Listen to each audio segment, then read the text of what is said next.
give it. And we are live. Welcome again to another Super Galactic Saturday. Thanks for joining us on this Saturday morning. And we appreciate your time and your attention. And we got a couple of special guests today, and they're going to promote their stuff. And we're going to have a great conversation about a lot of things. So buckle your seatbelt, and thanks for joining us and tuning in. And once again, it's another beautiful Saturday. And as the saying goes, any day above ground is a good day. Today is definitely a good day. And I'm here with Jerry Jr. Good morning. And we got Marcus Nelson. What was it? Marcus Newsom. Newsom. I wanted to say Nelson. I don't know why. That's why I stopped myself. I apologize. The disrespect. I know we just went over this a few minutes ago before we started. Now, just remember, you're dealing with an old guy here. So, all right. We also have Hero Geek here, who just had a great, successful Kickstarter, and it's still going on right now. That's right. Yep. Yeah. And for me, it's afternoon, so good afternoon. Yeah, that's right. Good afternoon from beautiful Florida. It's about, 90 degrees out there? 90, 92, 91 degrees, yeah. It's like 60 here, so it's weird. Oh, my gosh. I would love it to be 60 right now. Yeah, it's wild. Southern California is a crazy place, man, on so many levels. Yeah, our weather's kind of bipolar here. Sometimes. we got over here, we got like hurricane season starting in like 14, 15 days or something like that. That's right. Yeah, Sounds like fun.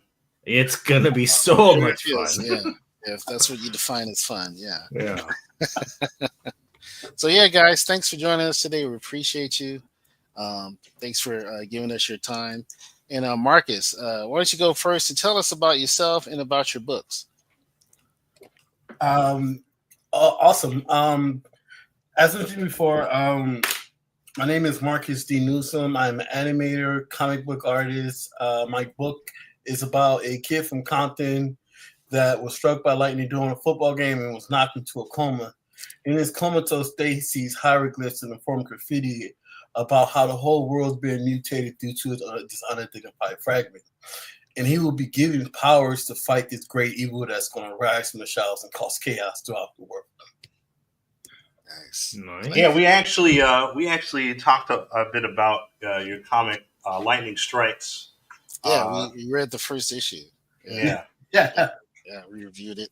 Yeah, it's a solid story, and the art is very unique. It's visually, it's kind of like whoa, like it's definitely grabs your attention. So super appreciate that. Yeah, definitely. Absolutely. And how many books do you have out right now? So far, I got 3 books. Then I did an extended version of issue 1, and right now I am working on issue 4. Oh, nice, Awesome. And you have a place where we can get those, right? Yes. So you can get them at the Comic Den. You can get them off Amazon. Also, you can mainly get them off my website, lightningstrike.store. Mm-hmm. And I got a lot of merch on there. Awesome. Yes. Awesome, man. Cool. Thank you. And so if you had to describe what the influences, what would they be? I'm sorry? You said if you had to describe what influenced you in your art, your storytelling, what would be those influences? The influences be the influence, like how, like we mean how it influenced myself or people. Yourself. Well, like the inspiration for your comic and the character. Oh, Yeah, the inspiration to it is that I wanted to do something that was like closely, like that I was close to, and I'm a huge Spider-Man fan. Mm-hmm. We all are. I think everybody here is. Right? Yeah, pretty much. Spider-Man, Dragon Ball Z, and Ninja Turtles was like my top 3, and like the story comes from stuff that actually happened around the neighborhood. So I can say my neighborhood influenced me a lot with storytelling. Mm-hmm. Yeah. Okay. Now, is it even the character Lightning Strike, or is that? Yeah, the name of the character is Lightning Strike. Okay. That's actually, I like that name. That's just a cool name. I'm kind of mad that I didn't think of it because, like, I would have stolen it. No, I'm just kidding. And, I should probably not say this. I was watching an episode of X-Men back in the 90s. When Saturday morning cartoon was at an all-time high. Mm-hmm. And I got a chance to meet the writer, one of the writers and the art director, Hilary Houston. Nice. And, that's nice. All right. So the name came from, and I probably should not say it, but I'm going to say it. I don't think I can get in trouble. The name came from Storm was in a fight, and she yelled out, "Lightning strike!" Yeah. Oh yeah, like, well, that sounds like a cool name for a character. Like, oh yeah, yeah. And I was like, because I already had the character, because the character came to me in a dream, and us, a little bit backstory. I know this is like probably it's not gonna be long. It's short. No, I had a dream. My brother was like, "Hey, you should create your own character," because at the time I was drawing a lot of Dragon Ball Z and Spider-Man, and I was doing my own versions of these characters. And he was like, "You're good enough to do your own characters." So I always look at everything as a challenge, just like one of the main reasons I love Goku. Everything's a challenge to me, And when he told me that, it was like I couldn't figure out anything. And I had a dream that night, and I had a dream of the character. Standing in front of me. And it was like this, like it was storming. It was like lightning, like just flying everywhere in a dream. Then I woke up and it was literally storming outside, and I seen the lightning rod hit a light pole, and I was like, "There you go." that is actually a really cool story. I like that. And at the time, I slept with a sketchbook under my bed, and I woke up and I drew the character. I drew the character right away. And that is that's a very right that is a very marketable origin story for how you create your character. That is really good. Yeah, that's a great story. Yeah, absolutely. Man, I like that a lot. Yeah. Awesome. That's awesome, man. Well, we're excited for your book, and we're excited for your new projects. Yes. I'll be on the lookout for the animated film coming out soon. Oh, you're doing animation. Awesome. Yeah. Oh, that is cool. I think, you know what? I think all of us here have that in common where our stuff, I know that Jerry wanted to do an anime series. I want to do an anime series based on my character, and now you the same thing. So it's kind of ironic. Yeah, always felt that, like, always think that you should want more for your project. You know, than just a book. What's next with the series? You got all your books out. What's next for it? Mm-hmm. Yeah, that'd be great. Oh, that's fair. Yeah, that's awesome. So, Hero Geek, what about you? What about me? Tell us about your book. Tell us about your Kickstarter. Tell us about what inspired Tales to Inspire. So, basically, the inspiration for what I want to do with Tales to Inspire was I want to do like a callback to like anthology comics that they did a lot in the 80s and the 70s too, like World's Finest. I mean, DC Adventures. They had like a anthology, like things like that. Also, like for the title, amazing tales and Tales to Astonish and that sort of feel. So I wanted to do something like a retro throwback to that era of comics. Wow. And I want to just do an anthology series of superheroes, of actual heroes, right? That's the main driving point of the anthology, is that these are all actual heroes and different kinds of heroes. Yeah. They all have their own different flavor, their own different identity, their different feel, but it's all about inspiring heroes. And that was very, very important to me. So I want, I have my character, Paragon Prime. and I had already produced like a 16-page comic of his, and I had a hard time getting that out there. And then I came up with the idea. Well, what if I do an anthology? What if I get together with other creators for other characters, Yeah, very good idea. and we just kind of like do like a big anthology series? So I sought out other creators, and yeah, so that's Love it. It's a great idea. yeah. And the art looks great. Yeah, the art. Are you the artist as well? No, I'm not the artist. I have my own artist. Each creator has their own artist. I actually though the one who did the Woman Data Cell, he's the artist of his own comic. Oh, okay. Amazing.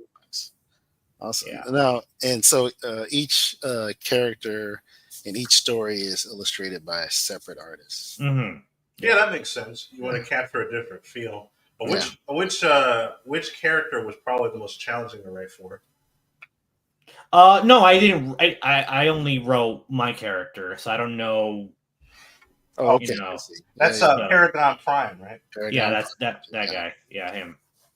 Yeah. So, main influences for him were Superman. I would say the most prominent are Superman and Captain America. Yeah. He gives me a Mr. Incredibles vibe. That'll work. Yeah. Yeah, it definitely has a Mr. Incredible vibe going on. That'll work too. Yeah, I love Mr. Incredible. So Yeah, same here. yeah. So like tonal wise, and like I keep going back to I wanted the tone of my character and my superhero universe to be pretty much Superman the Animated Series. That's a quintessential thing that I go back to when I think about what I want for the character. But yeah, that's exactly right, and that's we've talked about this, but we're of the same mind on that in that sense, because we're both inspired by the Bruce Timm Superman animated series, Batman, Justice League, all that stuff. Yeah. And to the point where we decided to do a collab. Yeah, there it is. Nice. No. So because it's like we want the same things. We're inspired by the same things. Yeah. And at the core of it is celebrating heroes, celebrating heroism, bringing back heroes that actually inspire us to be better, to be great. Heroes that save the day. That's how. Challenge, at the end of the day, they save the day. And there's no cynicism, there's no bitterness, there's no nihilism and all this stuff. It's just heroes being heroes. Yeah, the fun of it. That's how me and Jerry kind of connected. I discovered his Super Fantastic Galactic Dimension, and I went to the website. I read what the characters are, what he's trying to do, and I'm like, oh my gosh, this guy's like a mirror image of me. Like, it's crazy. So I DM'd you and we had like these long conversations. Like, oh my gosh, yes, I feel the same way. Yeah, exactly. And so we were like, you know what? And it was your idea, and it surprised me a little bit, because I was like, oh, okay. Because I know for me, like, you've already finished your book, your character's pretty solid, and you already had plans of doing Tales to Inspire. And for me, I'm still, getting my, me and Jerry, right, kind of getting our bearings, so to speak. And so asking me to do the collab, I was like, yeah, man, like, for sure. Yeah, no, I want to do, like, in the future, I want to do like an actual crossover comic. Yeah, I would love to, actually. I think that would be awesome. And because I think both characters lend themselves to kind of working together and having an adventure together, because and like I said, with the inspiration, it's that sort of retro futuristic feel that call back to a different era, right, where the future was bright, and despite upcoming dangers and obstacles, we're going to get through it. We're going to overcome it. That's my mentality with Super Galactic Fantastic Dimension. That's why I named it what I named it, because it's a fun name. I love it. It's fantastic. like Yeah. and what inspired it is and Jerry will tell you this. I'm a big fan of it, but just like anime in general, like Battle of the Planets, and but even Super more recent, Dimensional Fortress Macross. yeah, Super Dimensional Fortress Macross and Tengen Toppa Gurren Lagann. Like all these things that lend itself to that epic feel of fun and adventure. And so that's what I want the name to signify. Yeah, and it's I feel exactly the same way. Like it's just crazy how our minds are so in sync on this. Yeah, it is. It's awesome. So and like I said, since I met you, it's been great, and I've learned a lot from you, and it's been fun. So I'm excited for you for your Kickstarter. I'm happy it's successful. Yeah, me too. So, but yeah, so we did the collab, and hopefully we'll be able to offer this as a poster or something or a card. Yeah, I'm probably going to, when I do the solo campaign for the Paragon Prime comic by itself, I'm gonna offer this as probably an art print or something like that. Yeah, that'd be great. Yeah, I wonder if we should get him to sign it too. Do like some signed versions. Yeah, I can do He's that. He's a great artist, and he seems like a great guy. Thiago, tell him I was the one that because you were like, after the failure of the campaign, you were like looking for to do something because you wanted more consistency with the art and the style. Yes, exactly. Yeah. So. And he was great, and I appreciate the recommendation. Yeah. Now Thiago is great. He's super easy to work with, so amazing. Yeah, he's a true professional. Yeah, and he's very good at what he does. So, and he captured Alphatron great. Yeah, and that background is really dope. So, yeah. Because he was asking me like, "What do you want the background to be?" I'm like, "Well, you know what? Do it in Alphatron's universe, like in the future, city thing." So that's why he went. Yeah. I like it. So yeah. So want to play the trailer? Yeah. Let's move on to our weekly recap, so to speak. And we're the trailer for. I'm sorry. Yeah, definitely play the Tales to Inspire. I think it's up at the top. It should be. It's at the top. It's at the top. There we go. Yeah, right there. I love your concepts, by the way. Like you got just like it looks really cool. Appreciate it, man. Yeah.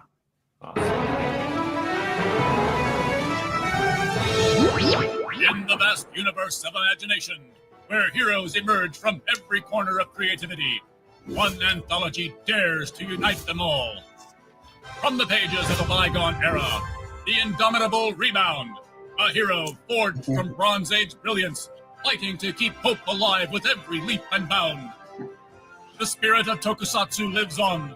Riserman, a hero deeply influenced by the vibrant and dynamic world of Tokusatsu.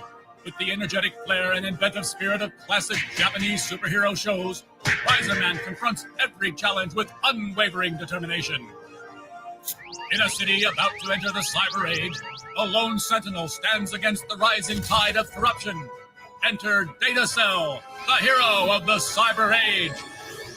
And amidst the challenges of our world, the ultimate symbol of truth and justice, Paragon Prime, the hero who inspires us all to reach beyond our limits. Join the adventure, embrace the inspiration, support the journey of Tales to Inspire. Awesome. Yeah. I had a very specific vision for that trailer. I wanted it to feel like the intro to Super Friends. Let's check on it. Yeah, exactly. Yeah. It has a came nice together. classic feel to it. Yeah. It's excellent work. So yeah, we're at 30 days to go. So Guys, it looks like you've already reached your goal. Yeah. Yeah. So we're going for stretch goals now, right? Yeah, we're probably gonna do another variant cover. Probably we're thinking about either Facunda or Thiago. We don't know yet. Okay, cool. So I know you know both those guys. So yeah. So that'll be awesome. Yeah, look forward to that. And that's going to be some beautiful artwork. So for sure. Mm-hmm. Yeah. So, yeah. Awesome. Totally. And once again, congratulations, man. Thank you. So, Yeah. so excited for you, like for real. Yeah. That's That'd awesome. be great. Yeah. So, well, all right, yeah. Let's move on to our to our other trailers. The trailers we're kind of excited about, maybe not so. But, Well, we'll see. It's Yeah, it's we'll kind of see. funny that both of these trailers released at the same time because Yeah, obviously both of them received very different reactions. For context, I haven't seen it yet, either of them, so I'm gonna play the Superman one first. It okay. was so hard to avoid those trailers, bro. Well, I saw them. I saw them this morning. So Okay. yeah. yeah. So let's see what happens. Let's check it out.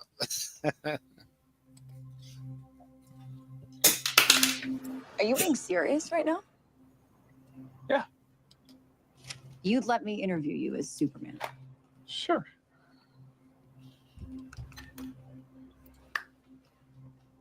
Ready?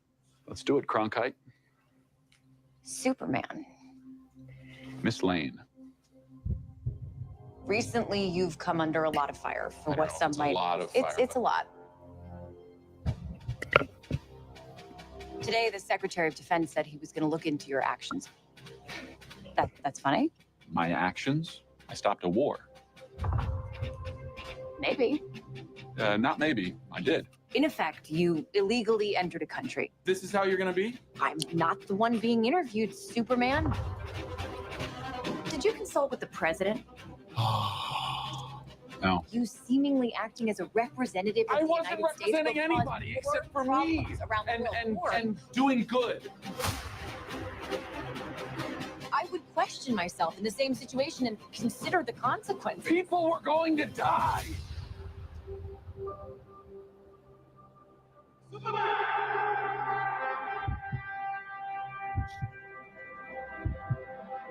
Hey, buddy. Eyes up here.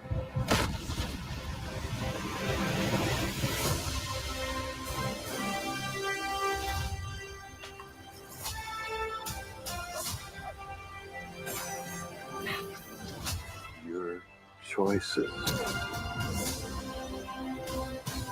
your actions. That's what makes you who you are.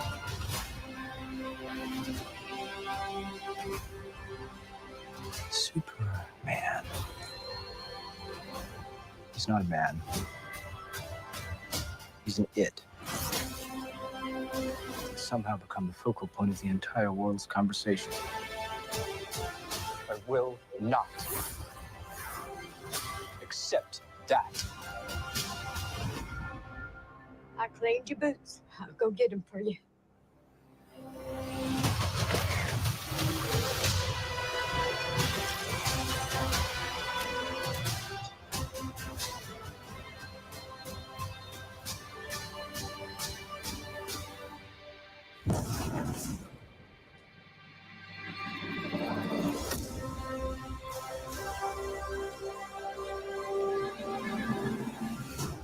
You have a dog?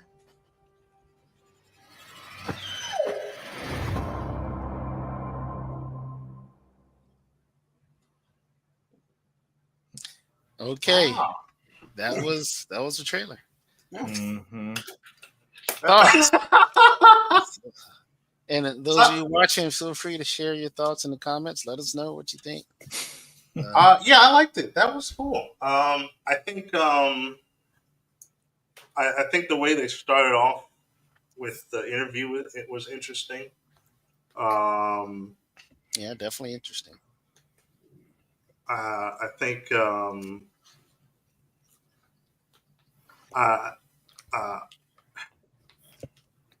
lot of the shots were stuff we've already seen before. I do like that we get to see both of Clark's parents. Yeah, that's an interesting. That's kind of, well, it's not new. They were in the man. Well, it's not new, but it's not. They usually don't. They usually Well, they look very different. either kill. I expected. That's my thing with it. I mean, I guess they look like an old farmer's couple. Yeah. I don't know. Yeah. But they seem pretty down to earth. I do like obviously that they're pretty active. Yeah, the mom definitely looks motherly. She looks more, Yeah. They definitely look a lot older than I expected, but they still, yeah, that's true. What I thought was funny is he's Superman. You just hit him in the back of the head with a can.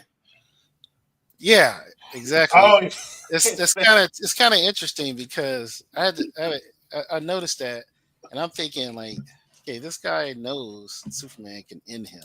Yeah, but it also speaks to the reality within that he's creating. Yeah, and his gun in this reality that it's almost like they're mad at Superman. He throws something, and they know he's not going to do anything. Yeah, he should not even be able to feel it. Yeah, so it's kind of like, but it's that entitlement, right? Like, we know he's not going to harm us. Yeah, you're mad because I saved you guys. Yeah, so that's kind of an interesting. I don't know. Yeah, it's there's a lot of subtext to that. Yeah. One thing I will criticize is obviously the one thing. Well, the first thing I would criticize is sort of you want to call it the nostalgia bait. One thing that I miss is there obviously it's the soundtrack is a remix of the 1970s Superman theme. Yeah, that's a manipulative tactic. Yeah, and my thing is that with each, because even with the Superman animated series, they managed to create a theme song that was just as iconic. Right, I love the Superman theme in the That's a good point. Yeah.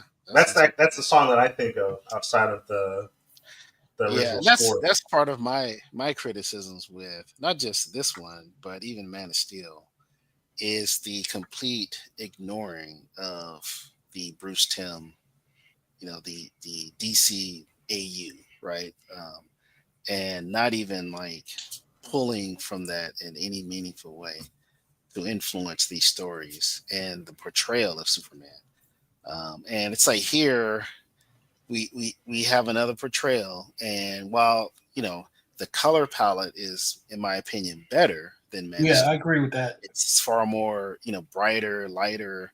It has a feel aesthetically of a Superman movie. Mm-hmm. It still appears to be just as solemn and almost even nihilistic as Man of Steel. So that's just from the trailer. I haven't seen the movie. I'm hoping that's not the case, but that's the impression I'm getting, is that we're still getting a cynical Superman.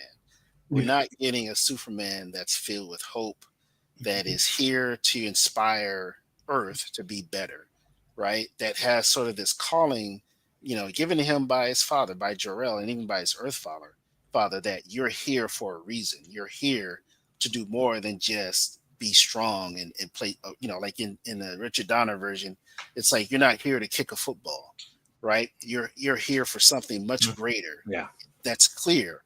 And so both his actual father and his earthly father reinforce that agenda, that you are here for something great, right? And you're here to inspire people. You're here, and he kind of touched on it in Man of Steel, right?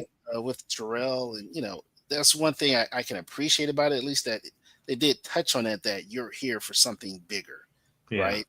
But at the same time, it's so convoluted.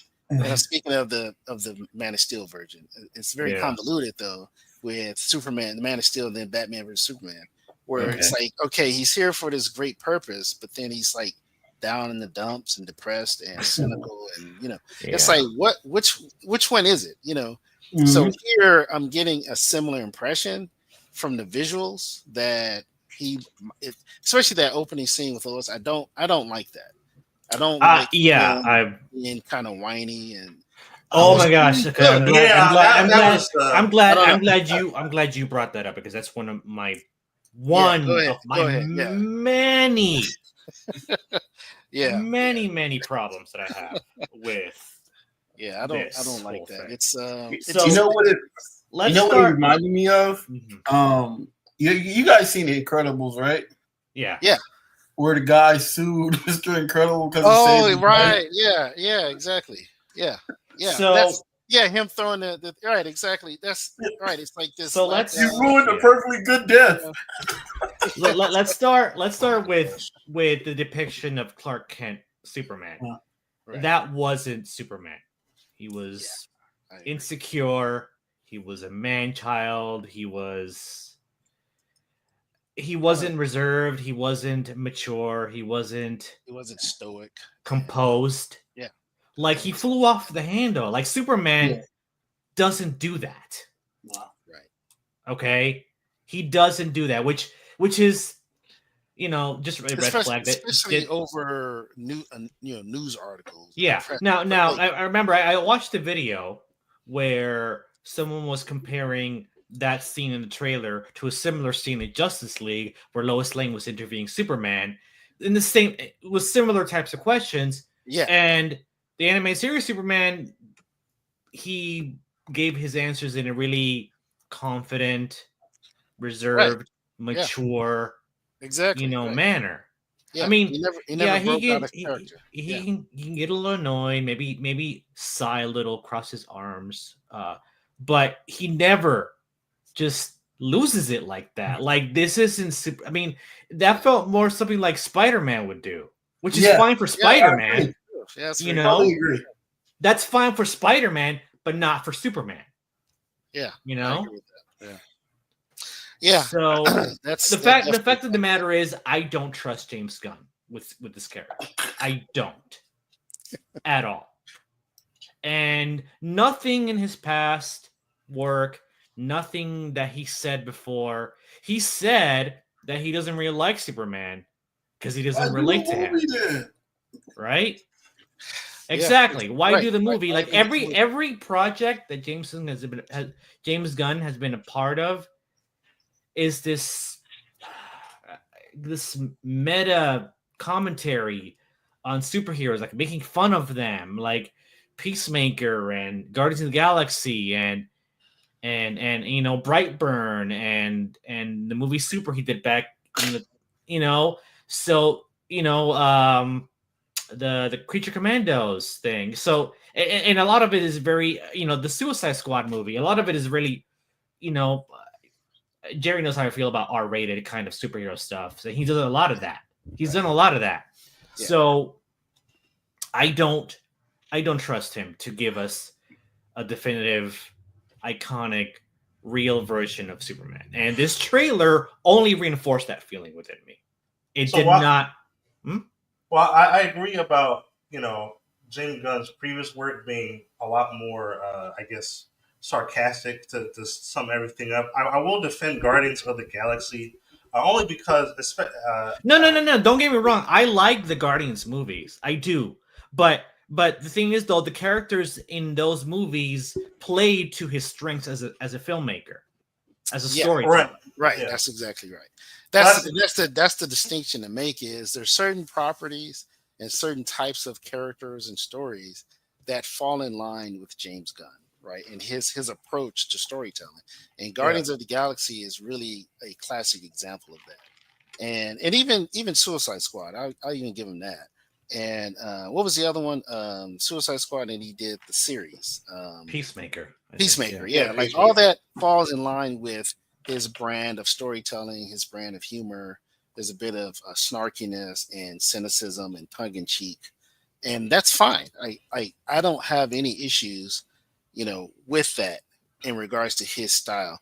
But I agree, pairing him with Superman, not just as sort of a executive producer type where he's kind of over it, but he's writing, he's directing, he's driving this narrative, this story. And it's kind of like, can he actually give us a portrayal of Superman that fits into what we've come to know and understand Superman to be as this iconic superhero? And so far in the trailers, it's like the way when I'm watching these trailers, right, from the first teaser to now, it's just like very hit and miss. It's nuanced in certain ways. Where I'm watching one aspect, I'm like, that's kind of Superman. Then the next clip, it's like, not quite. Like it's just sort of meandering of like is he doing Superman or not? I don't know. I Mhm. can't say definitively he is or isn't, but I'm leaning towards isn't because it's a question at all. Right? Like I'm looking Yeah, at the trailers and it's making me question: is this going to be Superman or is this going to be another sort of Zack Snyder type of take? Where I think you know, James Gunn is Zack Snyder 2.0. Honestly, yeah, I can see that. I can see that, and that's what I'm concerned about. I want to like this movie, you know. I Um, would say that I don't think James Gunn hates superheroes as much like no, Zack that's Snyder fair. That's does, fair. but no. I We can think go that that far. I Yeah. especially just from the direction of this what the story's going. Now I'm just basing this off of the trailers. I haven't. I know Yeah. there's Same been here. leaks and Exactly. stuff like that. All I these don't really guys are care trailers. about Yeah. that, That's right. but so far this reminds me of if you guys are familiar with Superman and the Elite or I love that the movie. comic. Yeah. I Yeah, love that movie. that's my favorite Superman movie. Yeah. Yes. And Mhm. it feels like they're going in that sort of direction where we have Superman's way of doing things versus the Justice Society's way of doing things.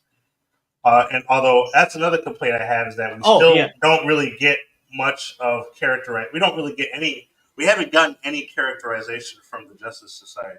Well, Like that we, that That's that's my true. my issue is one of my issues that they're even in the movie at all.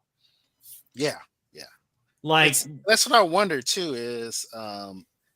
do we need Is this something Metamorpho? Do we I need kind Mr. of I kind of Terrific? Do we wonder? need Hog Yeah, Girl and but I and wonder well, and the if reality is, are they in the movie or is it a matter of this is going to be a movie about Superman or someone talking about Superman and him proving himself a hero, and by the third act, these other heroes show up being inspired by Superman, something like that. Like uh, that's what I wonder. Like, is this yeah. like is it a Justice League movie or is it a Superman movie where we get cameos of Justice League members, because someone's telling us or recapping, Mhm. recalling a story or something in the movie. I That's what I still kind of wonder. I I was still I, wondering. I I was still really wondering. mm. I'm sorry. Go ahead. I still really hate the suit. I hate it. I hate it so much. okay. Yeah, the suit is still that last poster that he posted, James Gunn. Mhm. It looked better. It looked better.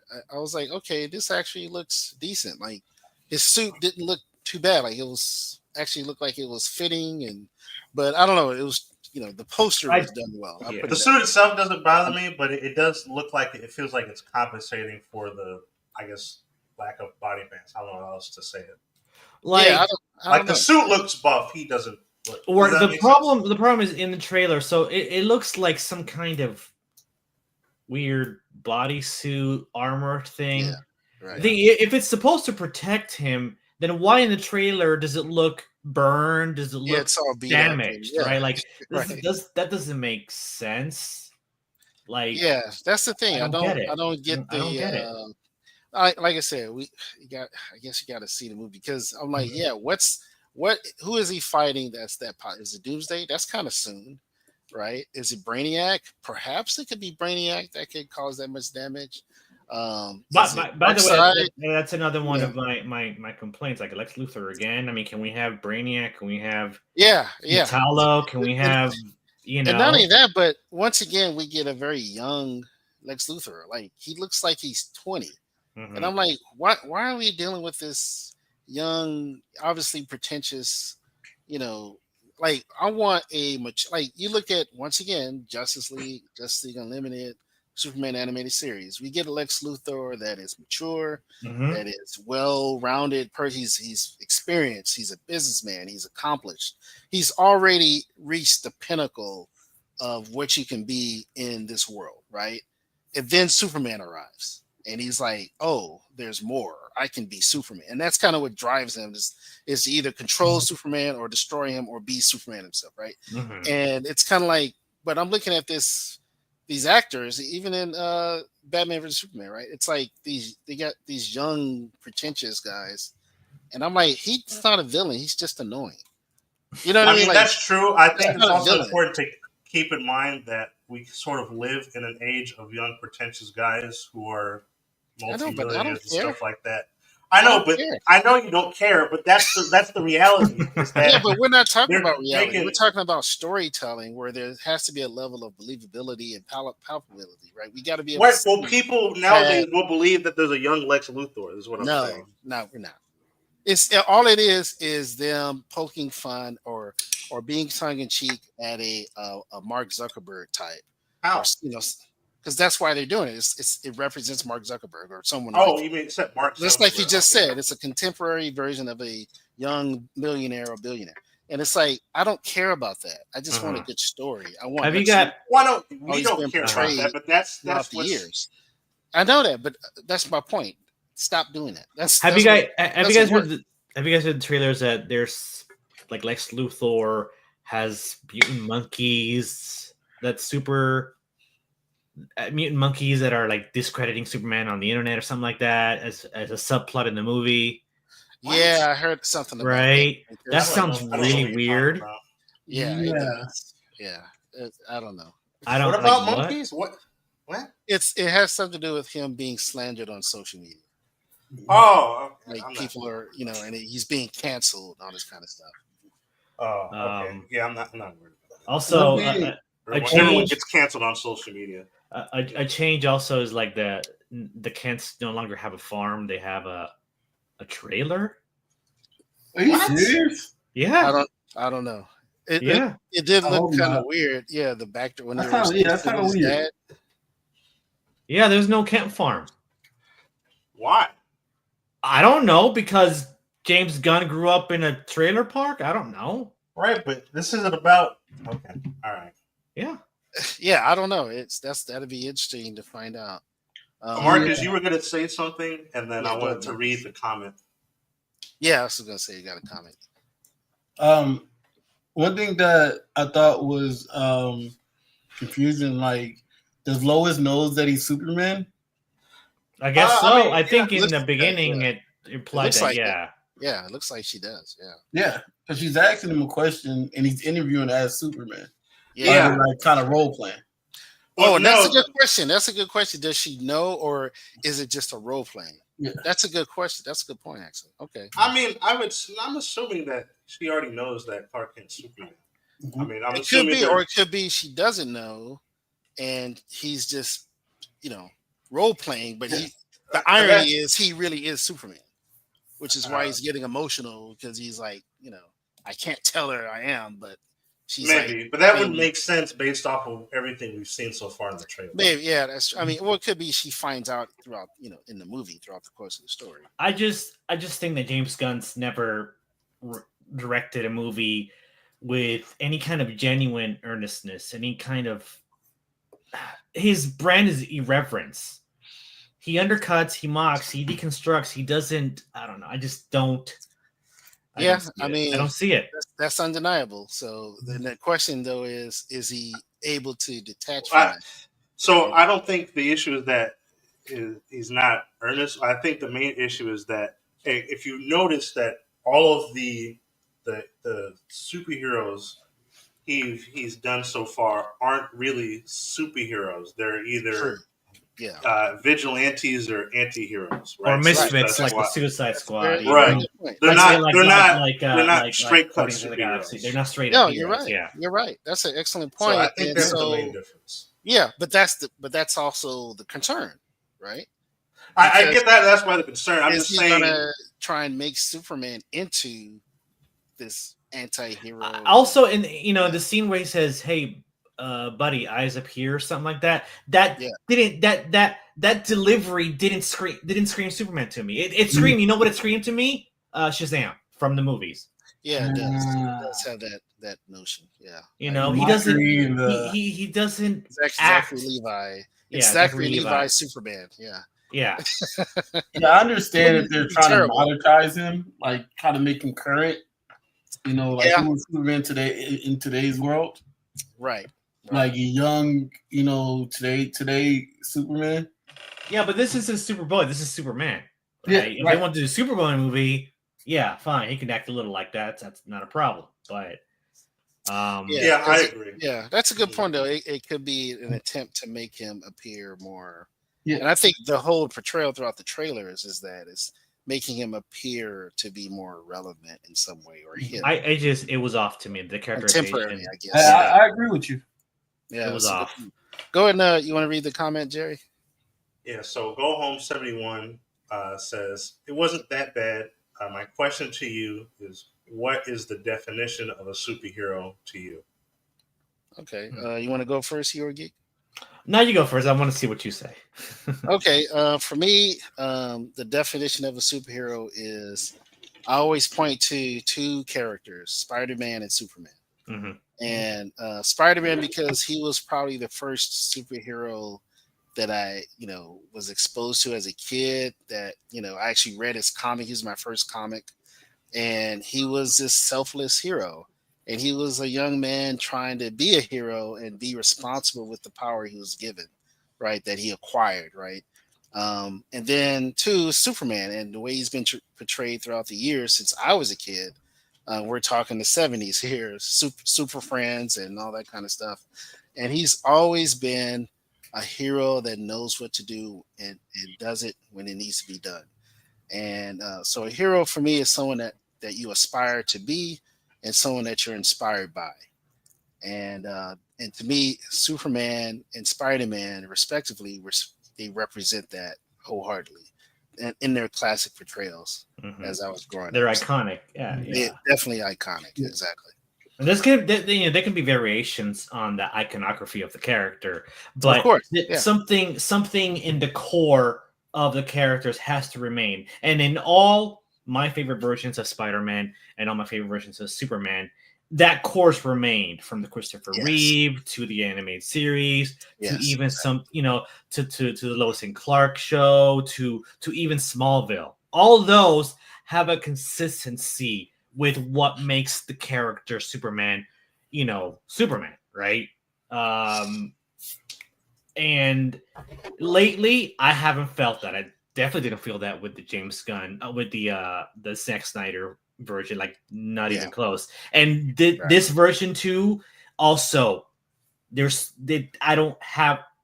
not feeling that core of what makes him Superman. Fair enough. It's missing. That's fair. It's missing. Yeah. There's that through line that's always there. Yeah. What about you, Marcus?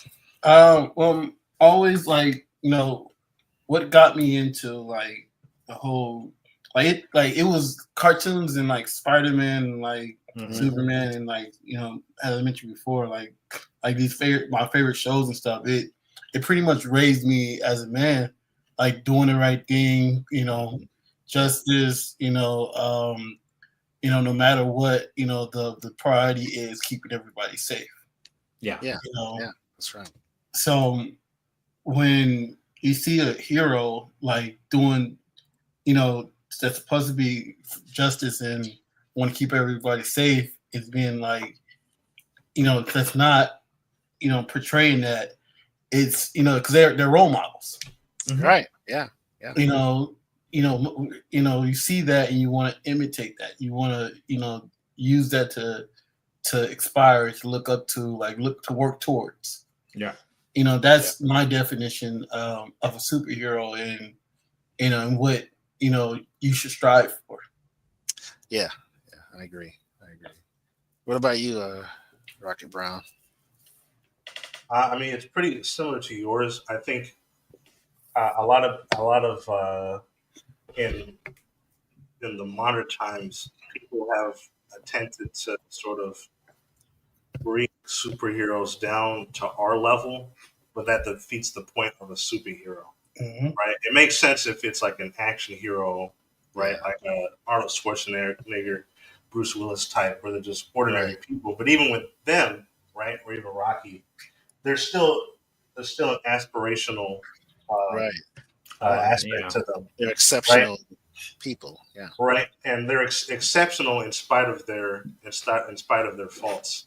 Mhm. And I think a good superhero is obviously there's someone who's extraordinary and who strives. There's someone who you want to aspire to be, not the other way around.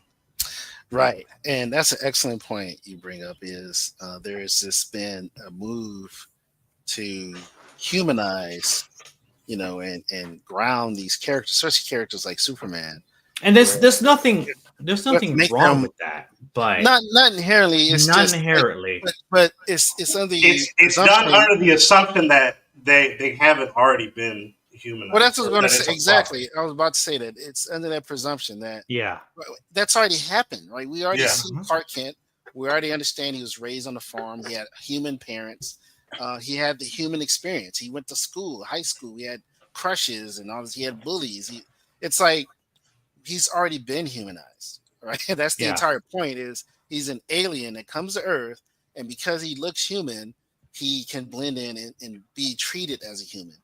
But he's But still alien, and he knows he's yeah. alien. He knows he's exceptional, and it's like, and despite that exceptionalness, he can blend in and be normal. He can either act normal or he really is normal, right? He's like, oh, I Mhm. am like these humans, or it's like, well, I got to pretend to be like the humans, right? Either way, it creates a narrative where we understand that, okay, we can relate to this guy. It's like, man, it's on the tip of my tongue too. Something else I was watching. Oh, it's way on the other extreme, but it's there's a show called Dexter, and it's Mm. about a serial Mhm. killer that he's an ethical serial killer, if that's even possible. But anyway, but Yeah, the point I of think he only kills other serial killers or yeah, something he like only that, killed right? right other murder, right. But the whole point is that throughout his narrative, his mindset is, well, I'm not like regular people, but I can pretend to be like regular people. And in a sense, that narrative makes him human because you then realize, oh, I can kind of relate to that because I understand when I'm in certain circles, I'm a certain way versus when I'm in other circles, right? Right. Or the way I'm at home is not the way I am at work, right? Like, so in a way we kind of put on a veneer. Like that's kind of the what's that, Mhm. the through line. And but obviously they're taking it to this extreme where he's literally a killer. But you understand, it's like, and I'm like, that's kind of brilliant because it's true. And that's true even with you can apply that to Superman and any other superhero, is that if, especially if they have an alter ego, right? What's the point of the alter ego? Well, part of it is to conceal their true identity, right? The other Mhm. part is, well, maybe that is their identity, right? I think someone made a point on Twitter or something about that, where it's like for Superman, Clark Kent is how he perceives us, versus Spider-Man. Peter Parker is Peter Parker, and he turns into Spider-Man. Versus Superman is always Superman, and he turns into Clark Kent. Right. But And what I'm do you like, say? Well, how do you think about Batman though? Like, curious. that's a good question, right? Well, I think Batman. I mean, this is someone else's point, so this is not. Yeah. That's Well, something so I'm juggling usually, back and forth. But with Batman, it's like, yeah, who is Bruce Wayne? Who's Batman? Are they two? And I would say Batman is Bruce Wayne, right? But then there's a Bruce Wayne that he presents to the public, right? And Yeah. we've seen yeah, it in the comics, even the movies, where he appears to be this playboy rich guy, right? Something like that. But in reality, he's a very deep and Yeah. yeah. Yeah. Bruce I think Wayne I is think the so yeah. that's Bruce Wayne. Like that's I think the animated series really yeah, they really fleshed that out. they really hit That's the very mark on Yeah, that. I yes, totally agree. yes, yeah, I agree, and that's what I'm saying. And but so yeah, it's kind of interesting. We don't need to like take it further where now we got to depower Superman and we got to make him Mhm. have these vices or something, and he's got to. It's like, no, we don't have to do that at all. He can still be this virtuous character that we aspire to become, and still be relatable, right? And if that's been done, it's been done. It's been done for the last 60 years, right? Like, it's not like it's never been done. That's why he is an iconic character, because almost on 100 a years at this general, point. Yeah. level, we all can look at Superman and go, I can both relate to him and aspire to be like him, Hmm. right? And that's why he is the quintessential hero, right? So yeah, so yeah, my one of my biggest red flags was the depiction of like the opening scene interview. I would have directed that scene so differently, Yeah, Yeah, so differently. that's fair. You I know, understand. I'm not saying the actor's a bad actor. I just would have given him a completely different direction as to how to play the character. I agree. The casting, I like the casting for Lois Lane, for Superman, Clark Kent. They look great. They look like they fit the part pretty well. So no complaints on that. I mean, even Mr. Terrific looks pretty decent. Yeah. The Power Ranger, Green Lantern. No, that's Guy Gardner. Guy Gardner. Sorry, yeah, Guy Gardner. He looks like a douchebag, which he usually does in other iterations. It's like the casting seems to be pretty well done. Yeah. So that's what kind of makes me say, well, the jury's still out, because I don't want to dismiss it altogether.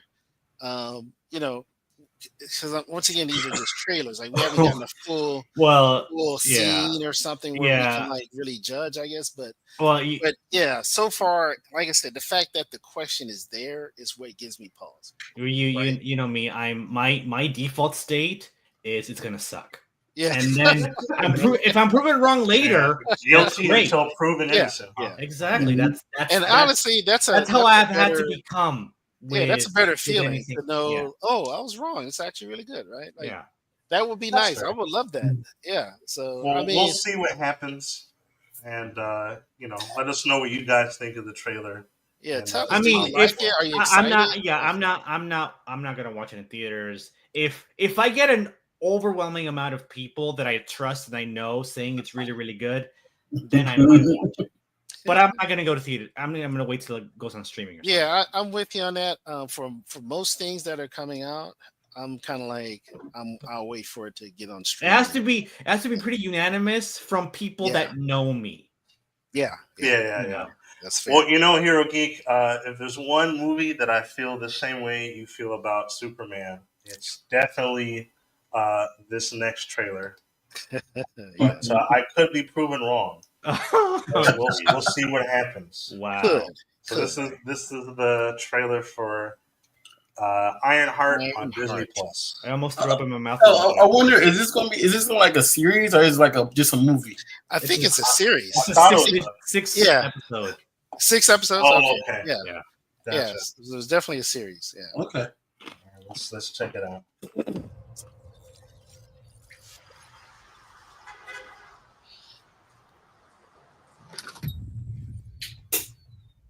Hello?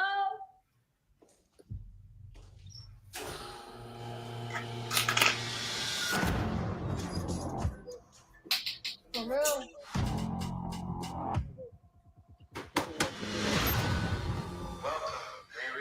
In less than 3 minutes, the air in this elevator will no longer be breathable. Oh, what is this? Your air breathing. You'll suffocate and die unless you break into the device on the floor, where you'll find a gas mask.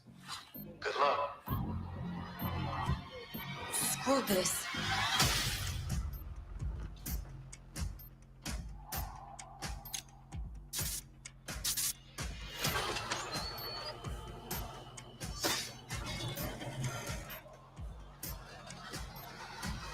I heard Riri Williams was a genius. So you in or out?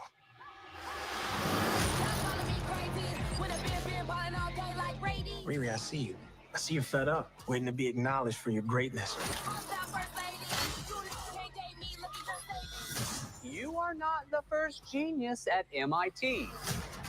How come you're not working at one of those fancy tech firms? After my internship abroad, I want to build something undeniable, something important,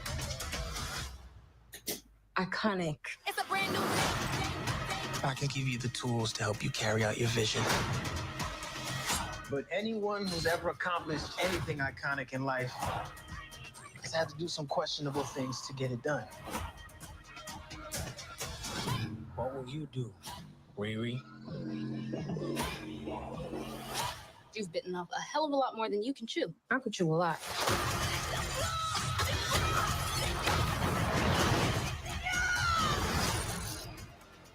You know nothing about this man. You're gonna end up dead or in jail. This is so much bigger than that.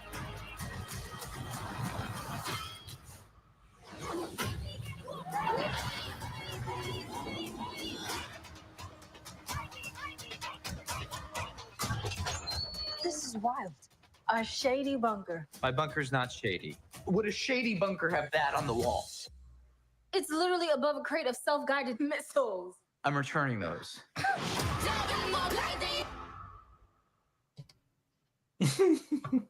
And that was another trailer. Okay. So Not all at once. Not all at once.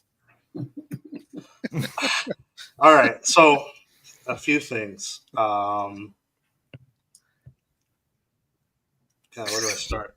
So yeah, this is so. So just for context, as I don't like Riri Williams Ironheart. As someone who's actually read, tried to read the comics. Mhm. I am familiar with the comic book character. She's not any better. The one thing that is accurate is that she steals things to make her Iron Man suit. Now, what's funny about that is that in the context of this, this trailer, right? If you've seen Wakanda Forever, which me and my dad, we went to go see Wakanda Forever with our family. Yeah. Doesn't she have a suit in that? She does. She already has a suit in that. But also, B, if you remember in the original Black Panther, T'Challa started a school, a IT school in America, right? Right. Well, why didn't she go there? Why didn't she go there? Why didn't they? You know what I'm saying? They're trying to portray her as this sort of down and out, underdog with no resources. She's at MIT, isn't she? Yeah, she's at MIT, and B, if she doesn't want to go to MIT, why doesn't she go to WIT? Wakanda IT. I don't know. Yeah, what I know. Yeah. But it's like, so in the context of the Marvel Cinematic Universe, this still doesn't make any sense, right? I saw a clip of, I haven't seen Wakanda Forever, but I saw a clip where like she blows up a bunch of cops. Oh no, that wasn't her. That was the other one. That was T'Challa's sister. Yeah, that's right. Even so, isn't she supposed to be a hero too? She just blows up a bunch of cops. I know. Yeah, it's very like it's confusing because Wakanda is a sovereign country, right? Right. So that's a war crime, right? They come to America. Right? They come to America. She just murdered a cop. An American. They take out cops. Right. It's very odd. Like it's a strange movie. It's a strange. That's a whole other. It's not just it's not just that movie. They do the same thing in Falcon and the Winter Soldier, where like they act like the Wakandans are just untouchable. Yeah, it doesn't make remember this scene, they just show up out of nowhere. Was it like just diplomatic immunity for whatever they want to do? I guess it's weird. It's like the Dora Milaje. They make them seem like these invisible CIA operatives, but they're still wearing like the gold and you got the spears. It's like the weirdest thing. It's like, how are you hiding out? But then you come out of nowhere, and it's like, and you're in a whole other country. It's a weird. But then they build a suit for Falcon because reasons. Like I don't know. None of it makes any sense. Like none of it makes sense. It's just things that happen.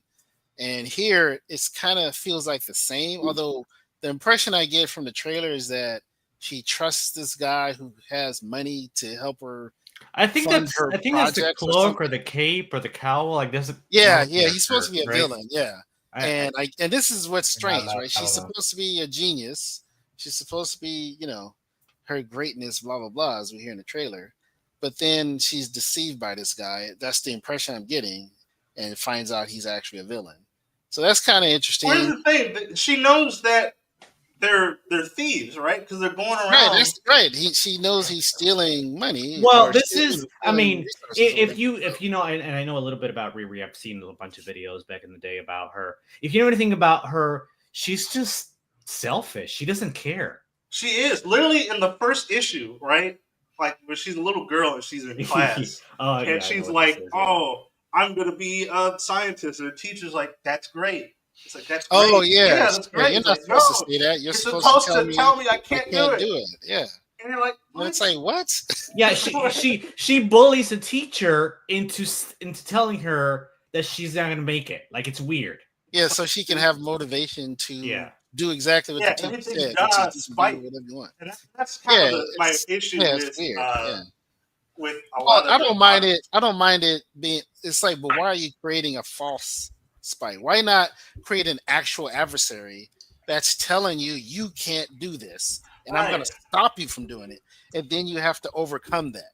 But here's Like, the why not problem, write a though. story where she literally does have to overcome, some type of resistance or oppression from someone Yeah. that's trying to keep her from, right? Like that would be an actual story versus you have a scene, you literally drew out this scene in a comic book of her forcing a teacher to be someone who doubts her, which the teacher doesn't.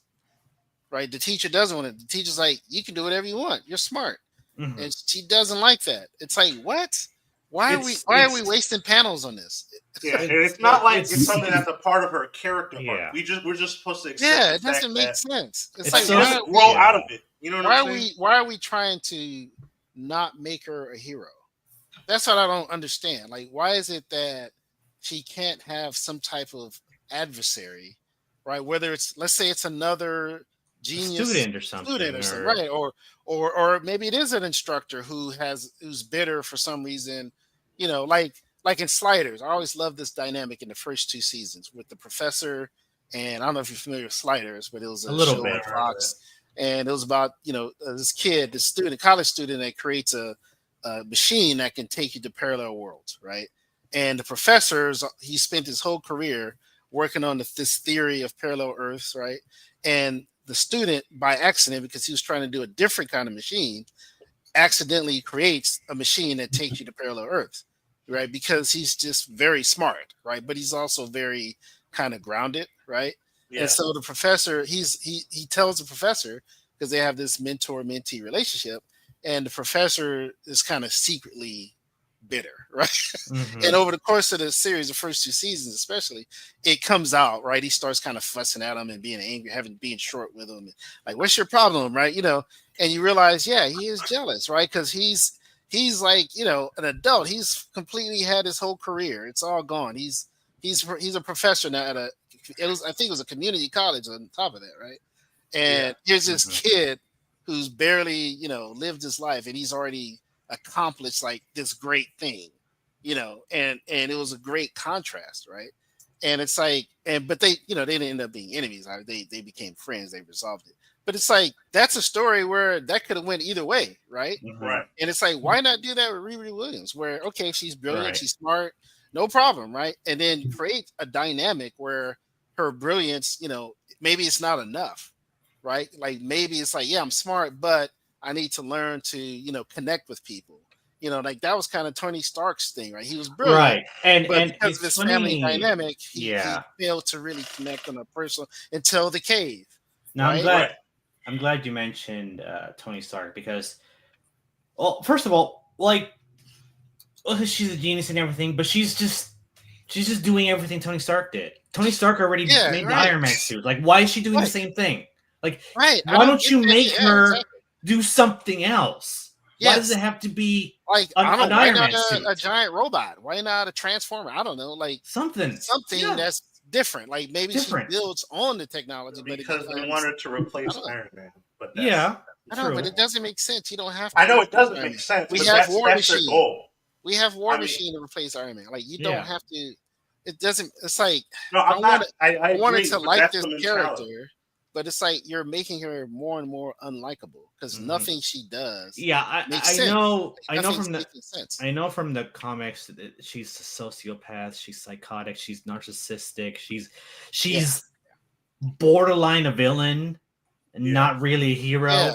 Yeah, just unlikable, right? And it's like if you just tweak it a little bit, she becomes likable. Like that's the whole point. Like I said, the panel with the teacher. It's like, why do we need that? Just leave But that that's out. the problem, is that the goal with a lot of these writers isn't to create a true superhero. It's to justify their worldview as heroic. and that's really the problem. I guess so. But, Yeah. I mean, but it's a weird dynamic for sure. Well, It's what do you think, Marcus? I know we talked about it a little bit yesterday. I know you're a big Wrangler fan. What are your thoughts, Marcus? Oh well, just seeing the trailer, it's once again like what they're doing with Superman. They're trying to take these characters, and it kind of goes back to when you think about the state of like what's a superhero. yeah. Like they're trying to make it okay to do, like you try to repaint the classic superhero. What's a superhero? Mm-hmm. With like bad deeds, and going unpunished for doing something bad. You know what I mean? And Yeah. I mean, we talked. I mentioned it last time we spoke about it, but it's like, why is it that when because I compared her to the second Batwoman from the live action TV shows, like, why do they have both black female superheroes get their superpowers from stealing? right. Yeah. It's like, Good point. Yeah. what? Yeah. That's exactly right. It's like, and that's what I'm saying. Like, and this is what annoys me is when it's your rejection of these characters, but then when you point things in, it's defined as where you're just hating or you're being misogynistic or you're being.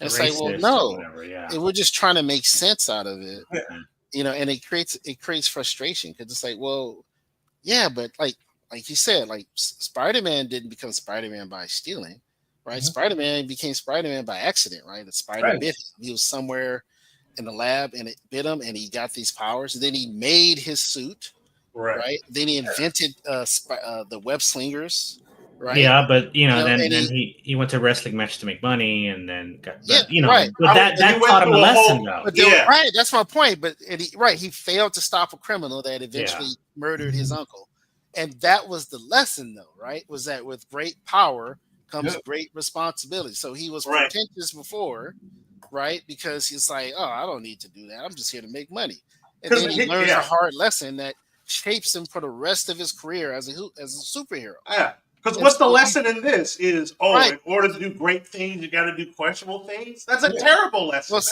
Well, that's my question though. Is like, so she gets deceived, and it's like, so what happens though? Does she somehow learn a lesson from this? I doubt it. She's not going to go through an arc at the end of the show. This is going to end just like WandaVision ended.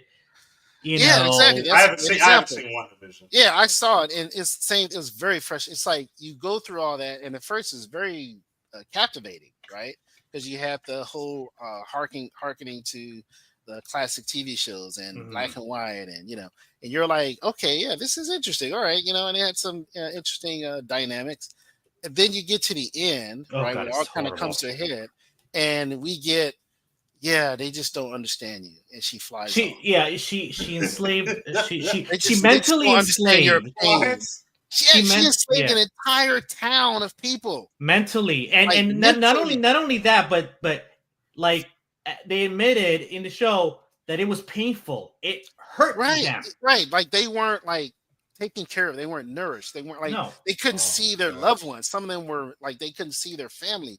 It's crazy. It's like okay. At the end of the show, she gets away with it with more power. She's more powerful. Just flies off. That sounds horrible. It's the dumbest thing. Like, she's a villain. Yeah, that's the only conclusion, right? It's like she's a villain, right? Like, and then in the Doctor Strange movie, she basically was a villain, right? But she's supposed to be, I guess, sympathetic. But then at the end, she does something heroic and destroys. Oh, it's all erased now. Yeah, or something. Yeah, you're forgiven. Yeah, it's weird. It's like they're taking away from consequences. Like what you said about Spider-Man. His actions led to his uncle being killed, and pretty much started this hero journey. Yeah. It's nuts. There's no consequences anymore. No, you do it. Yeah, that's a very good point. That's the key. Is the what's the like with WandaVision, for example, there were no consequences. Like she had nothing. because she never had children. For one, she literally created her children. Like they, Yeah. and then two, she lost vision, which is understandable so far as the pain. Like you lost Right. someone you Yeah. love. Yeah. It's like so, but to justify use that to justify terrorizing, thousands of people for however long ago, like a year or Other something. other superheroes have lost Kind of people they wild, loved. right? That's what I mean. So why wouldn't it Like, turn you into a bigger hero? Or I mean, and like I said, if she's a villain, fine, and make her a villain. But but don't. they want to have it both ways. Yeah, that's what you can't. I don't know. I don't know. Yeah, it's Well, like it's like I said, they're trying to justify. They're trying to justify. The writers trying to justify their worldview as heroic. So it's like, hey, because that I mean, it's like no normal person is going to view this and be like, oh yeah, this is okay. This yeah. is I fine. mean, look, I enjoyed WandaVision up until like those last couple episodes, basically, and because it was just confusing. And with Ironheart, yeah, I couldn't get past reading that like the first issue. It just made no sense. Yeah. And then watching this trailer, it feels like okay, they're kind of just going in hard in the same vein. Those right? are the only two shows that I watched: WandaVision and Falcon and Winter Soldier. And after that, I'm like, no, the MCU is no longer for me. Like, Yeah, I haven't I'm seen kind of anything else. yeah, because Falcon and Winter Soldier was interesting, but when it went to the 16-year-old being a super soldier leading a band of terrorists, I was kind of Ugh. like, and that whole Captain America, the new Captain America where he killed the terrorists, it's like, yo, like what's happening here? The What are do they really better trying to do? the do better speech, and Yeah, that was too much. Yeah, it's I don't know. and the thing is, okay, I like Sam Wilson I as do too. Falcon. Yeah, exactly. As He was a Falcon. great Falcon, and it's like for me, it frustrates me because I'm like, why do that? And I'm ignoring the because I know they did in the comics, but why do that versus making Bucky Captain America, where you have a story and it plays out similar, different villains though. Like I wouldn't do this 16, like that made no sense, but definitely the same type of plot where you're trying to stop this terrorist group from getting this super serum and all this kind of stuff. And Falcon and the Winter Soldier team up, and it's sort of buddy cop fashion, right? They don't get along all that great, and they have to earn each other's respect. And by the end, by the several episodes in, they finally do. And then there's a big bad they got to take on, and the new Captain America, he's there, but he's not as much as a symbol for some reason. Maybe something happens to him, right? And Bucky has to step up now, right? Because you understand what I'm saying? And then and because of that, he becomes the new Captain America. Like that would have been a way better story, in my opinion. And then Falcon is still Falcon, and you just upgrade Falcon. You hook him up like they already did it with the Wakanda technology. It's like that's fine. I mean, give a better rationale. Yeah, how does Sam throw the shield around? Like, how does that work? It doesn't make sense. Like, he's not a super How is he even strong enough? Right? How's he strong enough to throw it as hard as he can and catch it? There's a scene where he does that's it. That's a right? great point. Like, would it when the shield comes back to his arm, wouldn't it like tear his arm off or something? Right, exactly. It makes no sense. That's my point. It's like, why do that versus look, either A, give him a super serum, or B, let him stay Falcon and just be a great Falcon. Because he was a great Falcon. Yeah. He was awesome. I loved him as Falcon. So it's like build on that and give him a epic story.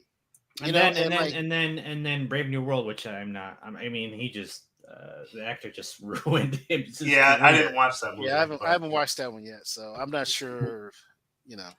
I haven't heard a lot of good stuff about it, so I'll probably check it out once it's on streaming.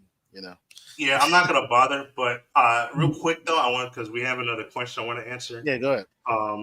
Thanks again to Go Home 71. What is the issue with dark, cynical characters in a world of superheroes or sci-fi series like Andor?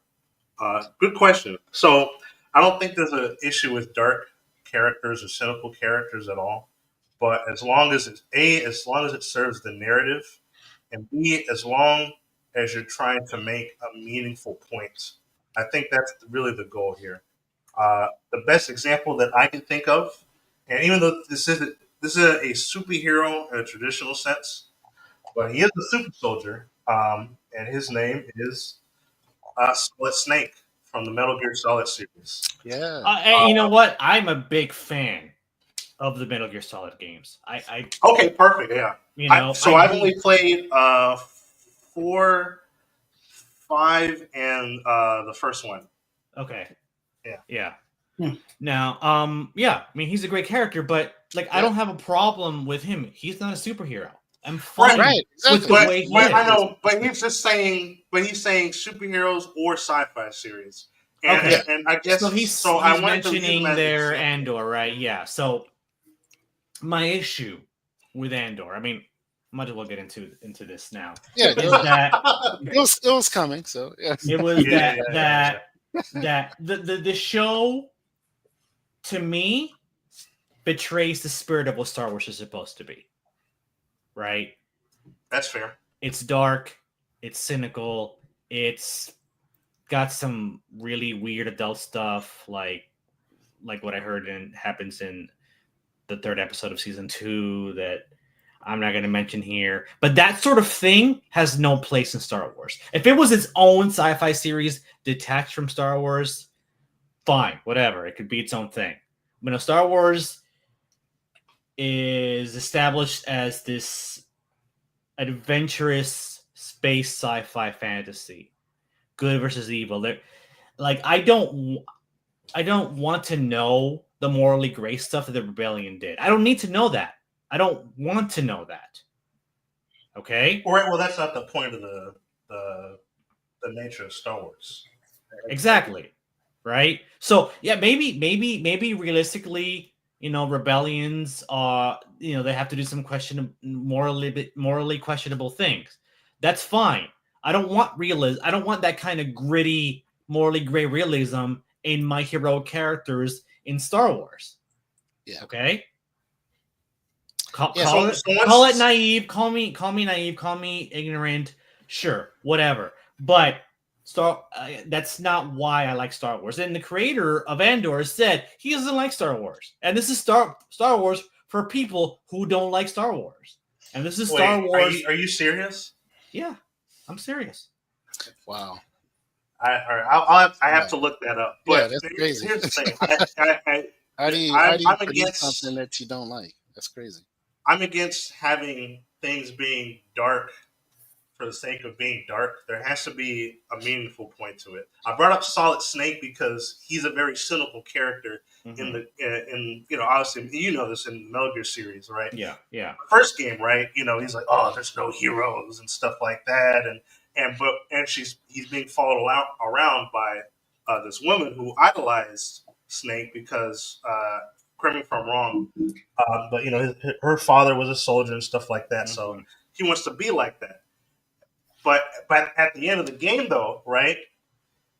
A lot of through meaningful interactions, a lot of what the woman believes rubs off on Snake, and he becomes a more hopeful person at the end of the game. Yeah. To the point where in other words, his the darkness of his character has a purpose because there's right. Or once again, Fist of the North Star. Love Fist of the North Star. Oh yeah, very hopeful show, but it's very gruesome. It's very dark. It's very post-apocalyptic. It's Mad Max starring Bruce Lee. That's essentially what it is. It is. The point of the brutality is in it. Yeah. But the point of the brutality is to what's what I'm looking for? Is to highlight how necessary it is that we have both goodness, strong men and who are also good, right? And virtue. Right. Like when we see a town get massacred by these bandits, and then the bandits take over the town, and then they steal all the water for themselves, and like the leader, he's like bathing in the water. Water is like, oh, we get to drink out of my bath water. Like he's just a horrible person. And then Castro comes along and brings justice, right? Right, he takes them out, and now the people have water. Yeah, Right. So there's it mix creates of the it creates talent. that contrast. Yeah, so Yeah. it's definitely a need for it, and that's the thing. I don't have a problem with dark characters or cynical characters. The problem isn't to portray those characters. The problem isn't that they exist. The problem is there a purpose? Even if Yeah. you're just creating a character, like Dread or something, right? Like you're just creating this character because you just want to have this spin on it. There's nothing inherently wrong with that. I think the problem is when you start applying those qualities to characters that aren't traditionally those type of characters, like Superman or Superman, yeah. Spider-Man, or it's like they're not dark brooding. Like Wolverine is a dark brooding character. He's a tragic character. Superman is the exact opposite of that, right? Like while he had a tragic beginning, right, he was never portrayed as a tragic character in the same vein as a Bruce. That's why the contrast between Superman and Batman works so well, right? Yeah. One fights from the light, the other fights from the dark. But even with Batman, I think they've gone too far, making him too dark. And yeah, I agree. They you definitely in recent years, yeah, but it still holds up because the nature of the character lends itself to that, and so it's still more palpable if you do push him to a very extreme grittiness, or it's like, well, it could still kind of work like this metal Batman, or right, but you can't make Batman Superman, right? And you can't turn Batman into Superman into metal Superman. It's like it's only gonna work as a novelty, right? It's not something that like they love the whole Injustice Superman dynamic, right? And it's like, yeah, but the only reason why that works is that we know eventually there is a true Superman that shows up and takes out the evil Superman, right? Like, because we understand we need actual Superman, right? That's the entire point of the Injustice Superman. It's like, oh, what if Superman goes rogue? Well, we got another Superman, or the true Superman, who is virtuous and good and heroic, and he will take him out, right? Yeah, it's like you got to have that. That's why this cynicism exists, is to demonstrate the contrast. Yeah, right. We don't know good until we see evil, right? Exactly. Yeah. So, and the last question from Go Home 71, and thank you again for the question. Yeah. Thank you. Ain't Star Wars inspired by the Vietnam War? Besides. And Flash Gordon and those old serials as well. Right, so that's what I was going to get into. Yes, Star Wars is inspired by the Vietnam War, but that wasn't the only inspiration, right? It's also inspired by The Legend of King Arthur. It's also inspired by older movies like Ben-Hur, and you already said Flash. The Hidden Fortress. Hidden Fortress. Moebius. Inspired by Moebius. Yeah, so it's like Kurosawa movie, the Kurosawa movies. Yeah, that's the Iron Fortress. To create a sci-fi Vietnam, right? Yeah, even if he used elements from the Vietnam, right? Yeah, I think saying that it was. I think saying that it was inspired by the Vietnam War. I think that's the difference. Now, I don't blame anyone if they want to create a sci-fi Vietnam type story. Go for it. It'll probably be great. But for Star Wars, that wasn't his intention, and we understand that clearly. That wasn't the intention. It was never to go dark with it, right? No, I haven't seen Andor, so I can't say if it's. I've heard it's good. I've heard people like it, and that's great. If you like it, awesome. I don't have a problem with that. Right. So, but I kind of agree that you have to start. It's just like didn't Zack Snyder do? Man, I forgot what it's called. No worries. Hold on a second, Dad. This Hero Geek was going to say something. I think you're thinking about I think you're getting Rebel Moon. Yeah, I think you're thinking about that. Can you guys hear me? Yeah, but can you hear us? Am I talking to myself, or you guys just can't hear me? We can hear you, but I don't think you can hear us. Yeah. I don't think he can hear us. Hello. You probably muted yourself. You probably muted yourself. No worries. I just texted him. But what were you going to say, Hero Geek? I think that saying, using one inspiration like the Vietnam War to justify. Okay, I can't hear you guys. Sorry. I don't know what's going on. No worries. Keep Take going, your time. and I'll try to fix it. So go ahead. That saying that wasn't Star Wars inspired by the Vietnam War. Like, yeah, I mean that, but using that as a justification for the tonal inconsistency in Andor from what Star Wars should be, I think is a little disingenuous. I think, okay, agree. so all right, the Vietnam War. So what's your point? I mean that's it's still, Andor is not Star Wars to me, and it just no. I mean, so I haven't seen Andor. I didn't. I tried watching the first episode, and like about 10 minutes into it, I'm like, I can't watch this. I just didn't like it. I had a buddy of mine like trying to get me to watching. I'm like, oh, watch it. I'm like, I tried watching the first episode. I watched the whole first episode, and I was bored out of my mind.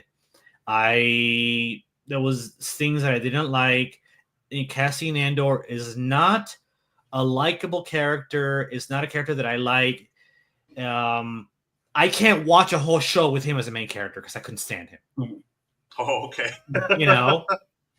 I couldn't. That's fair. I've been there. I couldn't stand him in Rogue One. I liked the movie, but his character was the worst character in the movie for me. I hated him. Which one was he in Rogue One? I'll be honest. Are you talking about Diego Luna? Yes. Oh, is that the same guy? Mm-hmm. It's the same character. Oh, I thought they all died. Well, yeah, but the Andor series is set before the Rogue One movie. Oh, okay. Yeah. I know. Okay. He did some really weird, questionable things in the show and in the movie too. And I'll have to rewatch the movie. Yeah. To be fair, I remember more of Donnie Yen's character in Rogue One than everybody else's. No, he was a great character. Yeah. But yeah, they have these weird things where they have just the rebellion does questionable, morally gray things. I'm like, I don't want to see the rebellion in that way. I want to see the rebellion as the heroic, noble resistance to the Galactic Empire. So once again, there has to be a point to, and when I say a point, there has to be a lesson that has to be learned from whatever the mistake that you're saying that they made during the rebellion. Like they did something that was questionable. Like there has to be something that they learned from that, right? So that doesn't happen again. But I'm assuming that the show isn't really going in that direction. I don't think so. And then there was an episode, the third episode of season 2, where a female character gets, I don't know if I can say this, gets SA'd or graped by talking about by an imperial officer. I'm like, that's too much. That has no place in Star Wars. I see. That subject matter has no place in Star Wars. Yeah, I think in an attempt to make things more mature, I think a lot of properties end up just alienating a lot of people in the process. Mm-hmm. It's kind of like the whole Marcus, you know what I'm talking about, Shadow the Hedgehog. Let's give Sonic a gun. It's like, what? Sonic doesn't need guns. You know what I mean? So, but yeah, it seems a bit over the top. It's very over the top, and I just, I don't know. I can't watch it. I refuse to watch it. No, that's perfectly fine. And I guess I consider myself a pretty big Star Wars fan. Here's the thing. I'm probably, I would say the least, but I'm not a Star Wars fan like I am a fan of a lot of other properties. Uh-huh. I grew up with the prequel series. Yeah. And then I went to rewatch the original trilogy after we saw not A New Hope, The Force Awakens. Because I had only ever seen bits and pieces of of the third movie from the original trilogy. So me and a friend of mine went. We just rewatched the original trilogy all together. I was like, oh, that's why it's cool. Okay. And so I was happy. But I do appreciate the movies and what they do for pop culture, and I think that yeah, it's one of those series where it's like I think there's a lot of really cool places you could take Star Wars, but there's also you also have to be mindful that it is a series for everybody, and Yeah, for I everybody. think, That's the key because a lot of people are like, oh, it's for it. You know, you're saying it's for kids. No, I'm not saying it's for kids. I'm not saying it's only for kids. I'm saying it's more general than that. yeah. You And know? so I think that I think that like I say, I think this is one of those those lines that really shouldn't be crossed. No, but I mean, and you know, we all know the Empire's evil. We all know, but that kind of, I guess, real world evil that they depicted, it throws me off. Like it takes me out of this fantasy science fiction universe. Like I get what you're saying. I think the most evil I've seen Darth Vader. This is from a comic.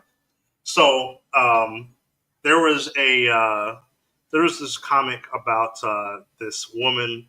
She was like some kind of secretary or something who worked for the Empire, and she had essentially a parasocial relationship with Darth Vader, and she ends up for some reason getting the courage to like confess to him as if they actually have a relationship because she's been fantasizing about him. And when she does, Darth Vader just kind of looks at her and then stabs her through the heart. And then he calls like, "Hey, where's the janitor? There's a mess in my office." And he just walks away.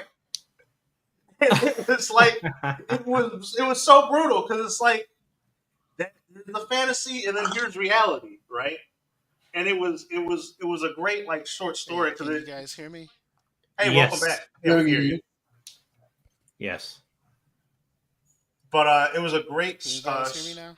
Yes, yeah, we can hear you. Can you hear us? I don't know if you can hear us yet. No worries. But I'm gonna message them and just let them know. But yeah, it was a great example of how. Yes, I can hear you. Oh, you can. Oh, cool. Yeah. All right. But Dan, when you get a chance, I forgot what guys. There's a delay. Oh, okay. No worries. But yeah, if I find the name of the comic, I'll share. Yeah, I think I heard about it. It's one of the newer Darth Vader comics. Yeah. Yeah, but obviously there's a reason why people enjoy Andor. I think a lot of people, from what I understand, that it's more of a political drama than anything. That being said, I do think the whole sexual assault thing is sort of a line that was crossed that shouldn't be crossed. But let us know what you guys feel about the show in the comments below. Let us know why you enjoyed it. I'd actually be curious to find out. Yeah, it's great. I don't know if Andor is inspired by anymore. I have no idea. I don't know much about the show because I don't want to know about the show. So no worries. And but you know what? That's why we've got multiple writers, we've got multiple creatives out there putting their own spin on things. That's why we're here. So we just got to fill in that void. Speaking of voids, there's been a big, we've been doing a lot of, I'll call it critiquing of superhero properties lately in Marvel, and a lot of us, it's. I think that I think it's easy to point, not to point, to point fingers at the fans, right, and say, oh, well, you're just being old. You're just being, you can't get with the times. You're not real fans. you know, and it's been sort of in fashion to sort of blame the fans for not being satisfied with the Yeah. comic books. But there was once a time where Marvel actually held themselves to a standard, and I found this interesting because I knew about Stan Lee's soapbox, and I bring it up because a lot of people like to point to Stan Lee when they want to excuse something that happened in modern time. Well, Stan Lee did this, Stan Lee did that. Stan Lee was a political. Stan Lee did all this. It's like, yeah, Stan Lee also created the Marvel Readers Bill of Rights. So, for those of you who aren't familiar with Stan's soapbox, this was a sort of a short thing that you found at the end of every Marvel comic, where Stan would, answer questions or give his 2 cents about things, right? And one of them, Stan Lee writes out a Bill of Rights that essentially is sort of the standard that was held by Marvel Comics back in the day. So I figured we could read through it and sort of see if this holds up today, and find out if it holds up to Marvel standards of today. This would be interesting. So, are you ready, Dad? I see you're back, but are you back? Yeah.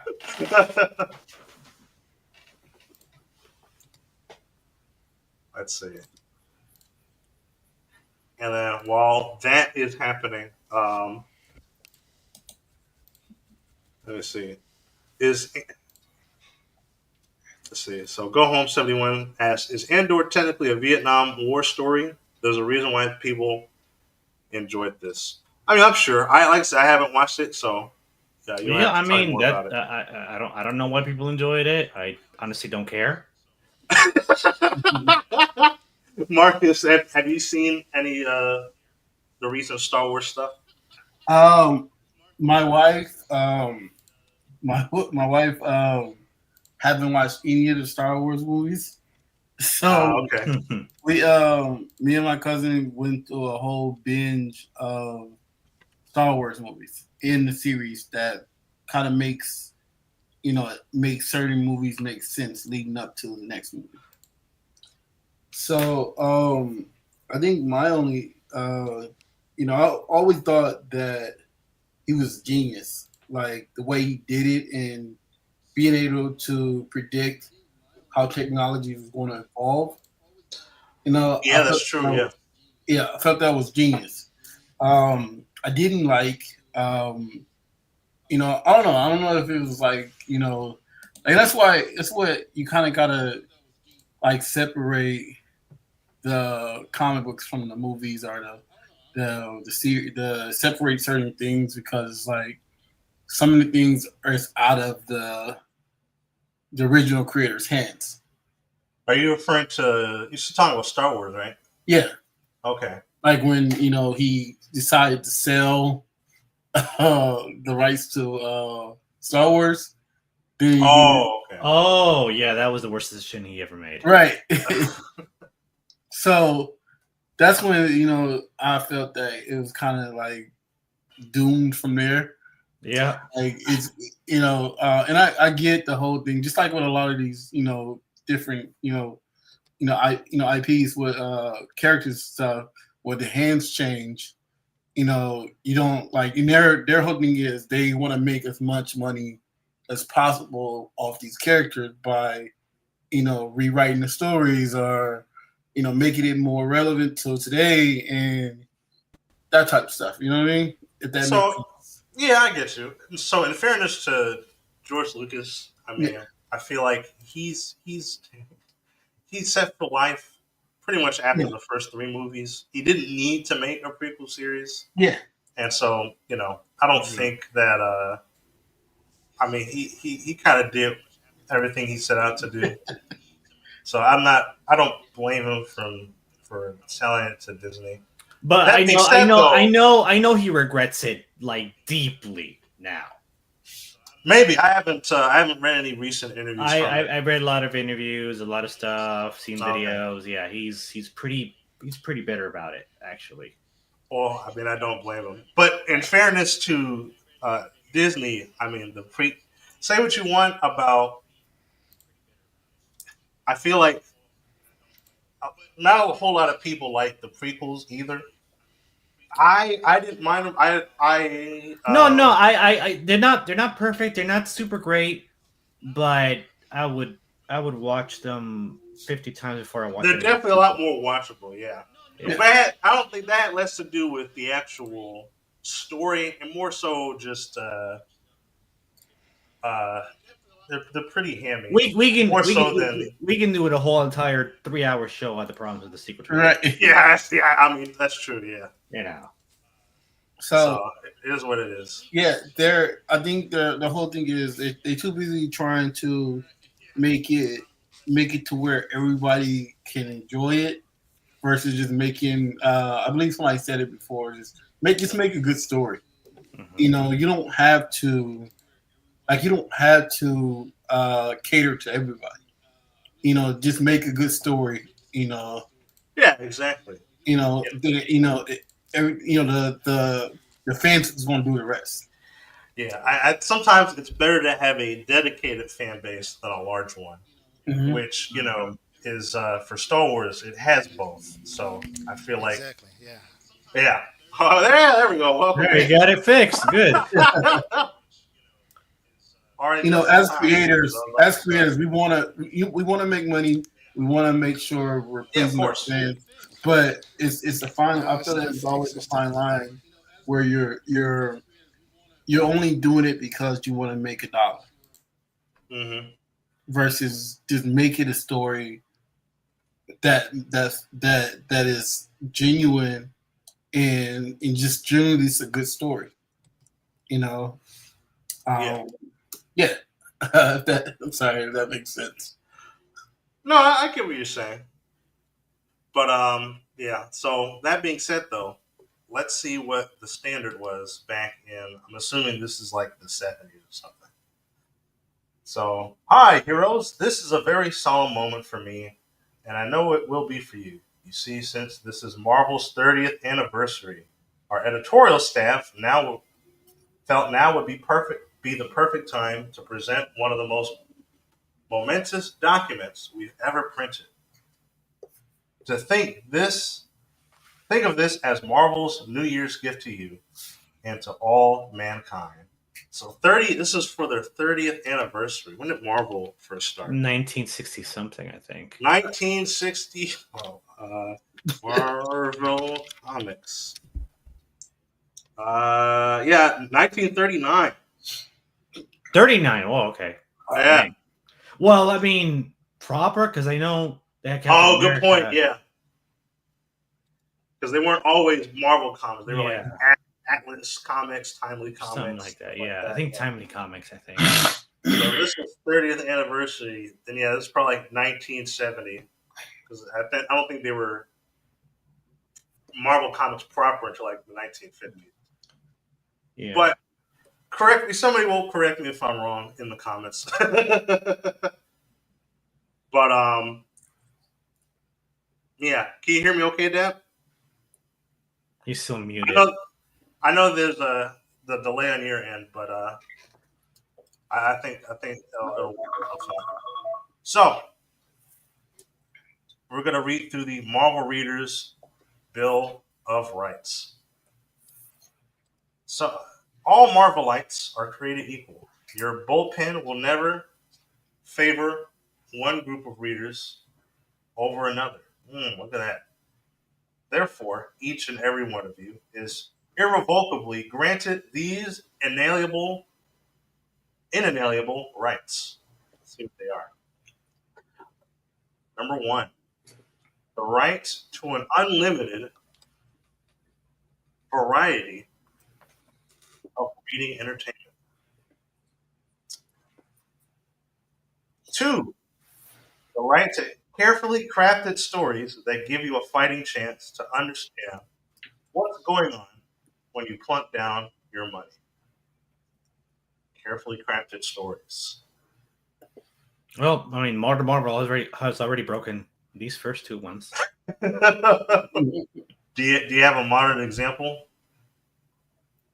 Pick I mean, I can think of a few. I mean, I don't know. I mean, there's too many to count. So so recently, I think you brought it up on Twitter, where there's a new Avengers team. Oh, and Carnage is part of the event. Yeah, that doesn't. Wait, what? Yeah. Yeah. Like, why is Carnage part of the Avengers? They got a better shot making Deadpool the Avenger. Yeah. Oh yeah. It doesn't make any sense. Yeah, let's just put this known villain as part of the superhero team. Number 3, the right to comment about every Marvel tale you read and to know that each of our editors values your opinion. Ha!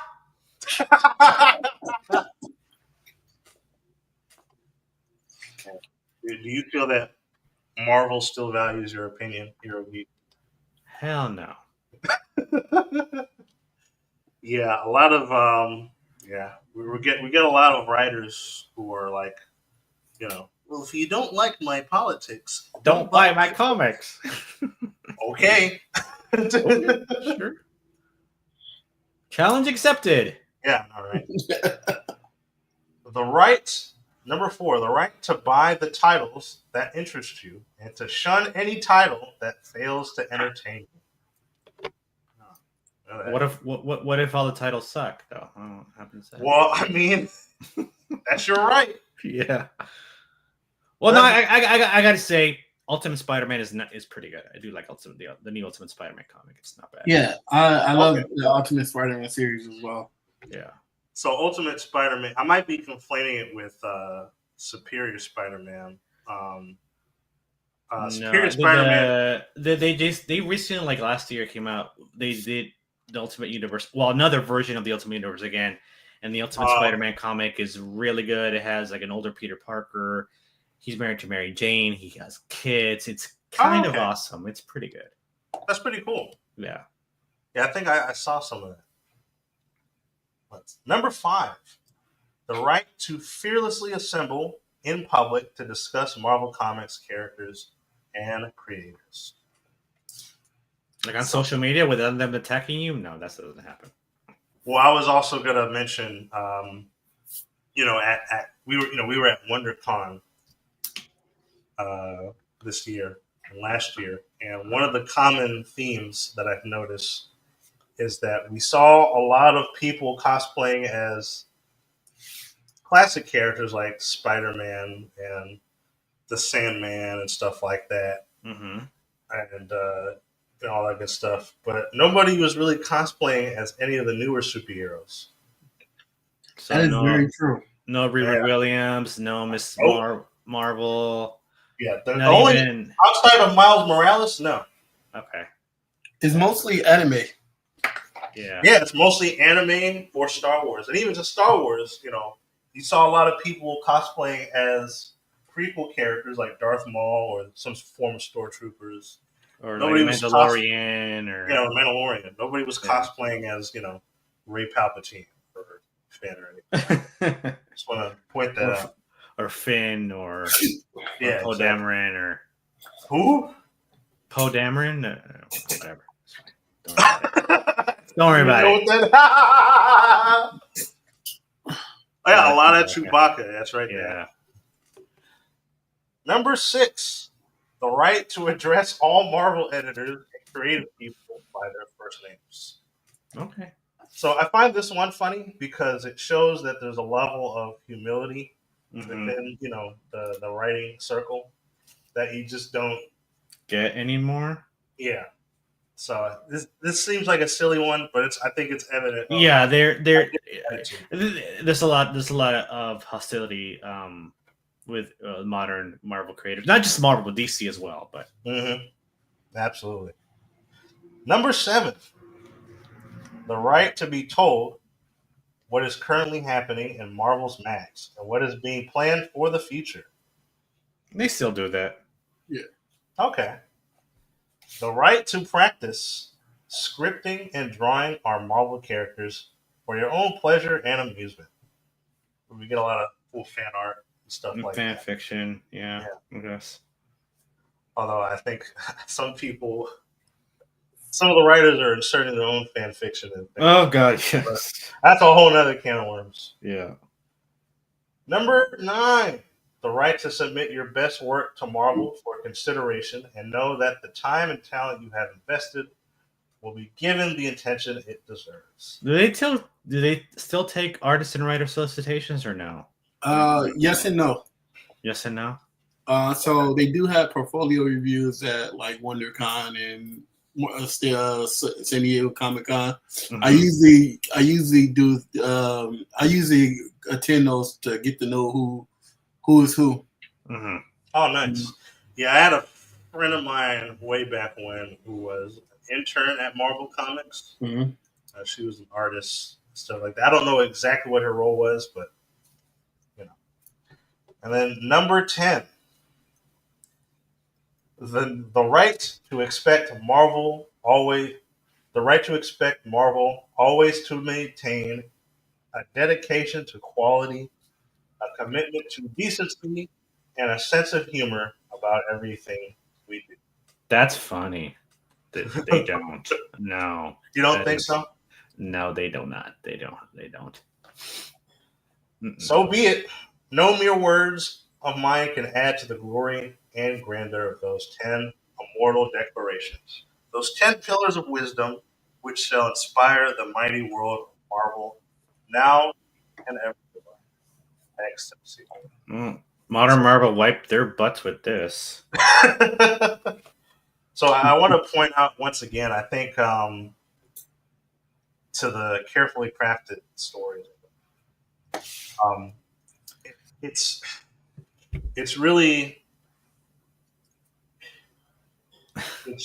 one of the stories that I read recently was from Marvel Voices. I don't know if you remember that. They did that whole thing, and one of them was for She-Hulk, and it was basically the story about how she got this guy on a sexual assault charge, and he got like a year in prison, and I guess the uh, the victim wasn't satisfied with the decision, and so She-Hulk's answer to this is to Stop the armored the the armored prison truck. vehicle. Yeah. I know about And this. yeah, so and yeah, she destroys the truck, almost kills the driver, and breaks the dude out of custody, so that she could like the victim could like what Beat him up or something? like I don't what was the point of that? You know, Okay. it's like that's at that point that's not justice. That's just vengeance. Yeah. And it's like it doesn't make any sense, right?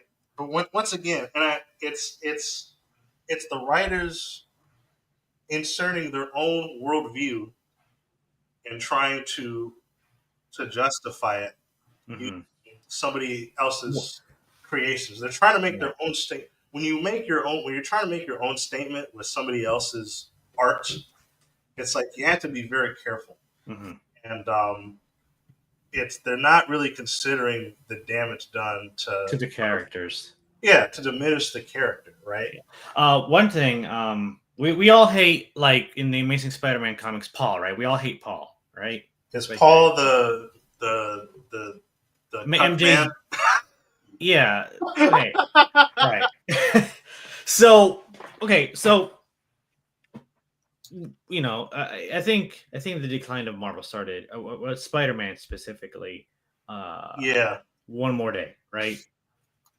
Mm-hmm. That's one of the worst things to happen to Marvel, and one of the worst things to happen to Spider-Man. Sure. I've read it. Right. So it just we've been dealing with the fallout of that storyline for a lot, like decades now, like a long, really long time. Yeah. So people have been wanting, like fans have been wanting, for Peter and MJ to get back together. Like it's like one of the most requested things ever, and Marvel acknowledges this, and it just refused to do it. They just outright refuse to do it. Mm-hmm. You know, like nope, we're not going to do that. We know people want it, but we're not going to do that. And I mean, what point in here addresses that? I think one of them do. One of them does. Which one is it? On the Bill of Rights. Oh, which one? Which one are you looking for? I know the one that says. Okay, well, I mean number 10, I guess, but I think there's an earlier one. What is it? So number 1 was right to unlimited variety of reading entertainment, the right to carefully crafted stories, the right to comment about every Marvel tear you read, your opinion is valuable, the right to only buy the titles that interest you. I think it was number 6, the right. No, number 7. Yeah, the right. Yeah, number 4 is the right to buy what interests you and to shun that what you don't like. No. There's number 5, the right to assemble. 6, the right to address Marvel characters by their names. Number 7, the right to be told what is currently happening. The right to submit your best work. Okay, I think number 10 maybe, but I think your dad said something.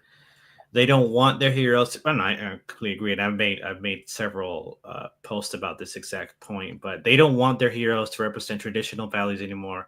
Being a husband or a wife and having a family is anti to what their agenda is. I mean, yeah, I've said this before. I've made long ranty posts about it before. So yeah, that's why they gave Superman a son, but they made him gay. This is why, yeah.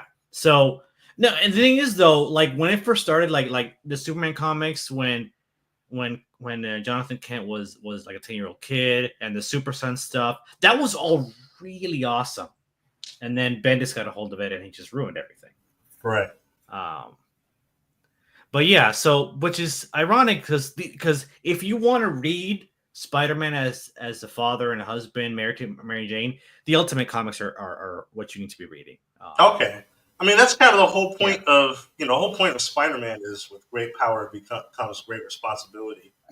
Like, what's more responsible than being an adult, right? Mm-hmm. So it's like you got to have the character grow up so you can experience more responsibility.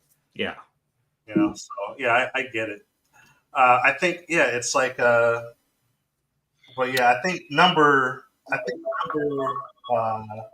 I want to say it was number 10. Number 10 is the right to expect dedication and quality. Oh, yeah. And then I was going to say the most important one, and you guys can tell me which one you feel is the most important one, is, number 4. The right to buy only the titles that interest you and to shun any title that fails to entertain you. Yeah, that's. And I mentioned that because I said it earlier. It's natural. The natural thing to do nowadays is to shun the fans for not accepting, the new narrative that they put out in these comics, mm-hmm. right? Both Marvel and DC. Yeah, you get called different isms. You get called.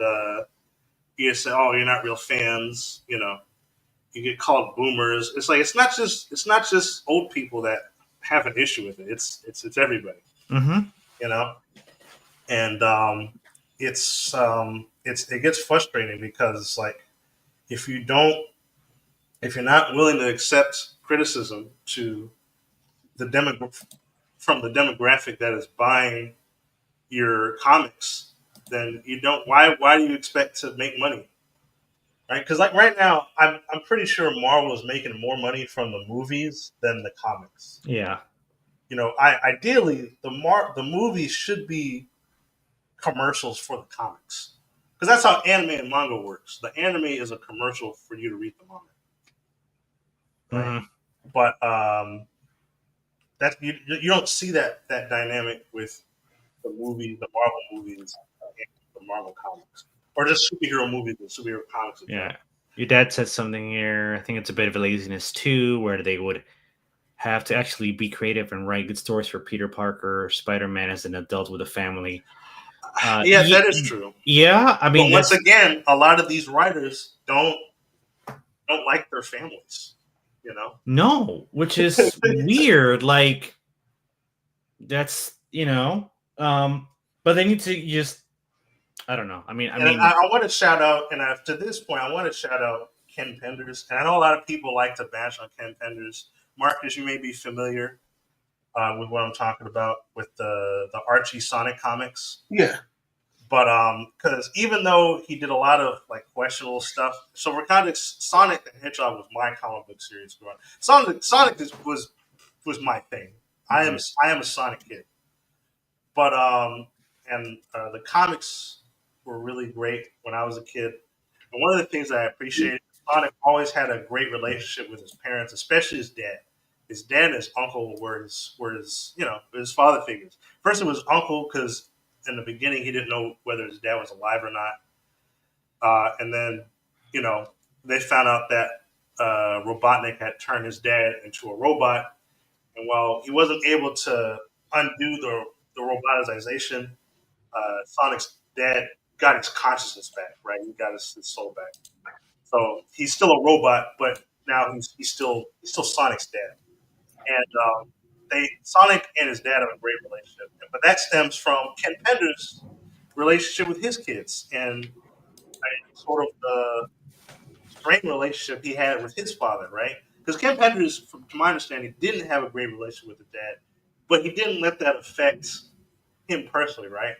He because he obviously wanted him, and so he wrote a lot of the big. There's a lot of really great dynamic with the characters and the parents in the Sonic and the original Sonic series. And I think that was really cool. You know. You're a big Hey Sonic guys, nerd. I'm so sorry. I have to get off. I gotta go take my son to my mom's house. Oh, no worries, man. Thanks for joining us, and Thank we you guys appreciate so your much for time. having me. I had so much fun. Yeah, thanks for listening to us rant. Oh, no worries. I have fun. Like this is really good. I would love to come back on. Yeah, man. Don't be a stranger, and stay blessed and have a great weekend. You too. All right, you guys. All right, peace out. Later. See ya. And look at that, responsible adults who like comics. Well, who'd have thunk? But yeah, it's crazy because you don't really see that with modern comics, right? Look at on the opposite spectrum, you have something like what's it called? I'm Not Starfire. I don't know if you ever heard of that. Oh God. Where it's like, yeah, my mom is so lame. She's a superhero, and it's like, what? It's like I hate my mom because I'm not my mom, and it's like it makes no sense. And did you see the writer of that? It's a total self-insert. Well, it's just her. It doesn't make sense. Yeah, It's just her, right? And it's like here you have one writer inserting her own problems into the story and making it worse, and then you have another writer, Ken Penders, taking the issues he had, but then using it as a tool to create a compelling narrative, right? Mm-hmm. Where it's like obviously, because in the comics, Sonic doesn't hate his dad, he has, it's like it's a totally different dynamic, right? Because as a writer, you're always going to you're always gonna sort of insert a little bit of yourself into your work. That's going to happen naturally. But you also have to keep in mind, right? A good writer should know to not allow it to intervene with the narrative, right? Right. And a lot of writers don't know how to do that nowadays. But your dad said, and this brings to a point, goes that it isn't about what sells or what's appealing to fans. It's about pushing an agenda, and that is true. And I wanted to use it to bring up another thing that I wanted to maybe touch upon is the Fantastic Four movie, right? Yeah. So that's dead on arrival. I mean, I think we can all agree that that's going to be crap. That's gonna be garbage. It's not. It's no. It's done. You know. I think I'm gonna watch it once, Uh-huh. enjoy it, and then never watch it again. Or not enjoy it. Maybe. I mean, I don't know. There was some stuff I liked the initial reveal trailer, and then the subsequent trailers I thought were kind of weird. Well, I mean, to me, it felt like yeah, Richard was sort of taking sort of a backseat to Sue. To Sue for some reason, even though he's supposed to be the leader. He didn't really act like a leader. I Pedro Pascal as Mr. Fantastic. No. Then there's that. Yeah, he doesn't look anything like Mr. Fantastic. No, and we have to stop doing this swapping thing, and I don't know if you read some of the things that the actors that played Sue Storm said, or or more specifically, the actor that plays Johnny Storm said. Like, Johnny Storm is not going to be Johnny Storm in this movie. He's going to be Lane. I did hear about that. Yeah, so that goes into the whole thing of them trying to sanitize the characters to in order to not offend anybody. To not offend anybody, yeah.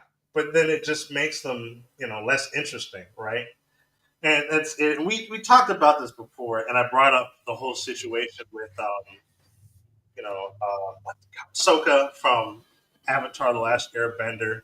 They tried to make Ahsoka less of a misogynist in the live action one. Yeah. Even though that was a big part of his character arc in the original show, was him trying to be a man like his father and learning how to do that in his own way. That's part of his character arc. So he has to go through that. Right. But they didn't want to even have him go through that. I don't know. I love the original cartoon. I refuse to watch the live action. So yeah, don't watch the live action. No, that was something I knew was going to be dead on arrival. But yeah, and also I agree with you, Dad. Don't cast. They cast. Yeah, stop casting Pedro Pascal. Here's the thing: they cast him in these roles where he plays like these depressed like dudes, and it's very telling, right? Like the type of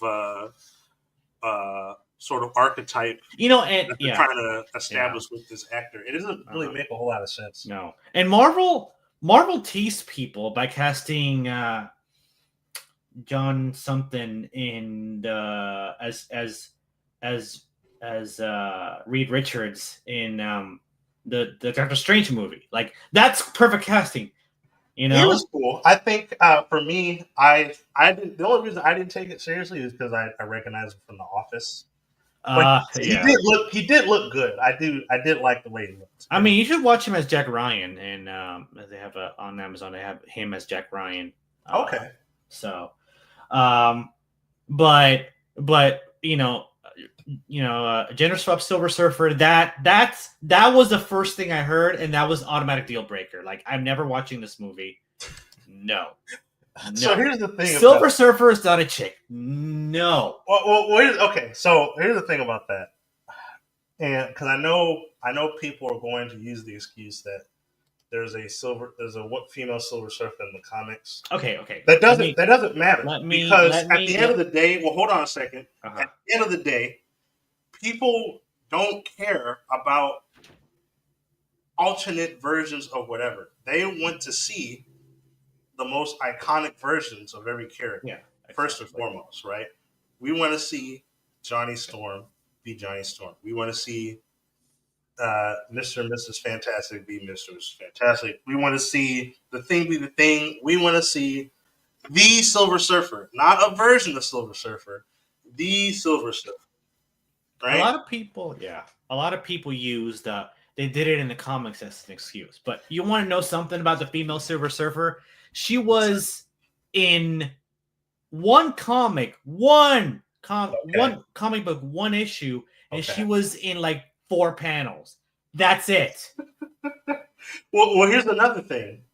Not every idea from the comics is a good idea. No. Rowan Magneto wasn't a good idea. Nope. Magneto and Scarlet Witch wasn't a good idea. No. It really wasn't a good idea. No. That was in the comics. Nobody wants to see that. No, nobody wants to see that.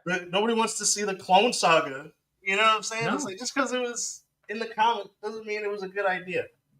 That's the sad truth. That's the dirty lowdown. It really is.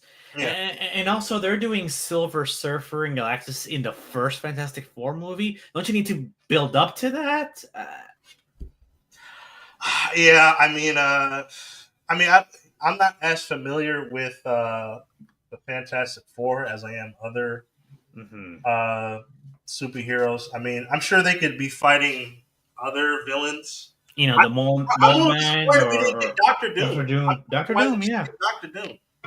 That I feel like more people would be. Well, they're doing Doctor Doom with Oh yeah, but that doesn't make any sense. It doesn't. Why is Iron Man Doctor Doom, and why is he in an Avengers movie before being in a Fantastic? Yeah, it's just I don't know. Yes, female Thor. Yeah, but I don't. Did you guys watch Thor: Love and Thunder? Because I was not interested in Thor. Listen, I keep saying this, but I really don't care about the Marvel movies. I stopped caring about the Marvel movies after Endgame? Iron Man 2. Iron Man 2? A long time ago. Yeah. So, I'll watch specific movies if I catch my interest. I like the Captain America movies. Mm-hmm. I like the Guardians of the Galaxy movies. Excuse me. But I'm not hardcore following. I'm not trying to follow every movie. Because I don't care that much. Yeah, and frankly, they haven't really given me a reason to care. Because as much as I liked Endgame and Infinity War, I think that they did the Hulk dirty. I think that they did Hawkeye dirty. I did a lot of characters. Yeah, he's a dude. He's a dude playing the other dude. The jokes write themselves, but yeah.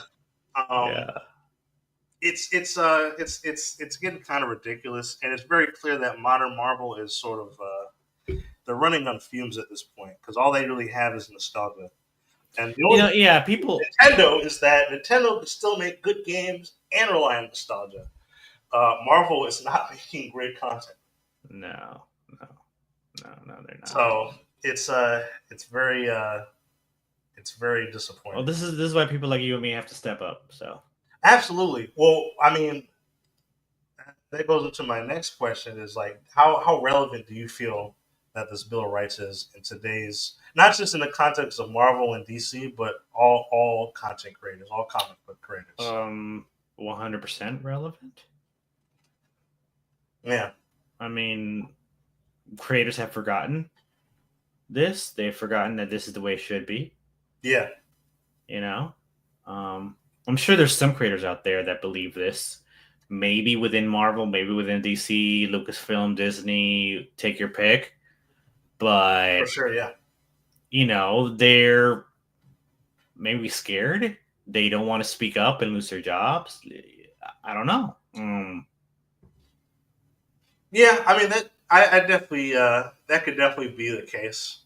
I think that a lot of these things, it's very sad that a lot of these things were essentially common sense back in Stan Lee's era of Marvel, but a lot of these things are sort of now shunned upon.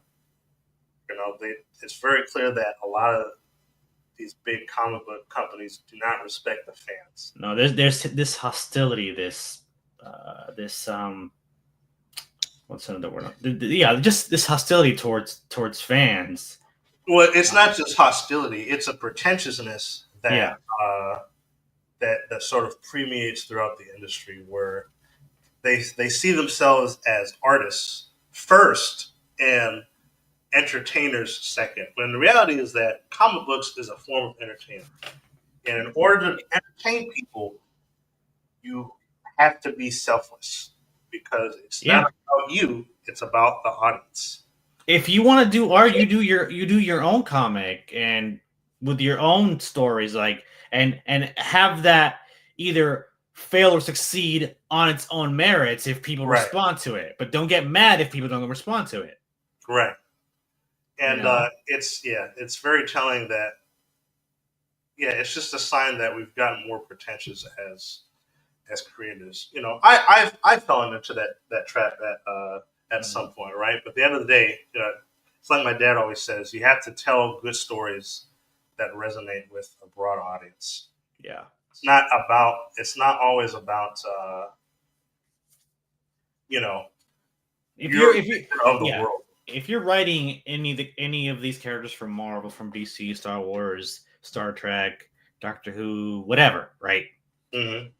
Ninja Turtles, you know, all of these, you have to stay true to the characters. You can't insert your own. Well, you know, we've talked about this all day, but but you can insert your agenda or your, you know, you can't do that. You have to stay true to what the character is, what the story is, you know. Absolutely, right. It's the difference between, like, a lot of people wish they could write something like the Uncanny X-Men, but that will require them to show actual empathy, right? Mm-hmm. And it's something that they like to preach about, but they don't act upon, right? Yeah. You know, in order to create a story like Uncanny X-Men, you have to be able to sympathize with people who are ideologically opposed to you. And a lot of modern writers actively don't do that. Mm-hmm. You know, and you can see it in the way they portray different characters in their story. Right? It's always about, you know, I am, you know, I am the victim. I am using my power to right a perceived wrong. My enemy is capitalism. My enemy is white people. My enemy is, you know, the man, or whatever that looks like. You know, and my enemy is men a lot of times. Yeah, you know, and it's like the real world doesn't work that way. You know, and you could use the excuse of, oh, well, it's a fictional story, but at the end of the day, it's like you have to tell the truth using a lie. That's essentially what you're doing when you're telling a story, right?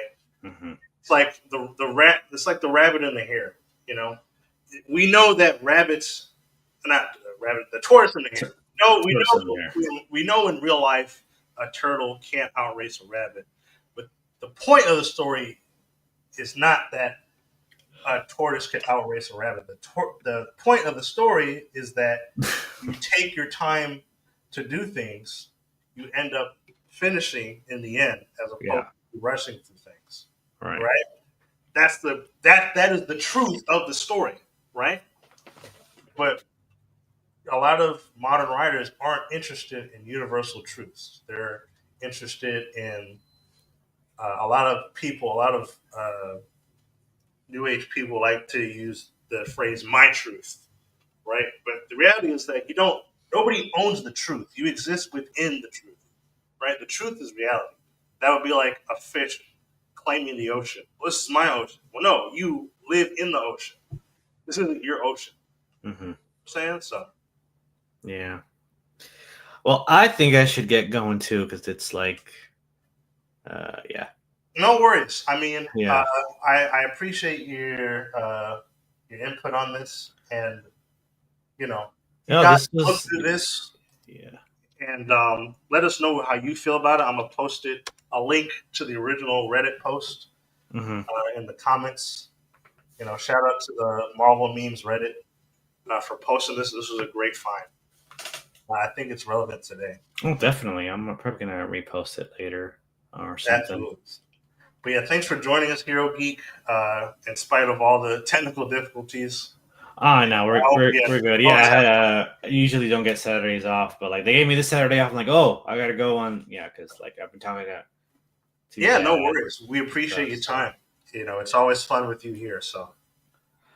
All right. Well, I'm gonna go. This was great. I'm hungry. I haven't eaten lunch, so I'm gonna do that. No worries. Take care, man. All right. Bye bye. And you guys, thanks for joining us today. Thanks for sitting through all the technical stuff that happened towards the end. You know, these things happen, but you know, the show must go on. And you know, we appreciate you just being here and being able to. You know, we appreciate all your questions and whatnot. You know, I think that type of discussion is important because you know all stories are different. But let us know how you feel about the Marvel Bill of Rights. Let us know how relevant you guys think it is. Let us know if you're excited for these new movies or whether you're not excited. Let us know how you feel about uh, modern storytelling. You know, stay a part of the conversation and let us know your thoughts in the comments below. You know, but outside of that, that's all we have for the day. You guys have a great super galactic Saturday, and we'll see you around.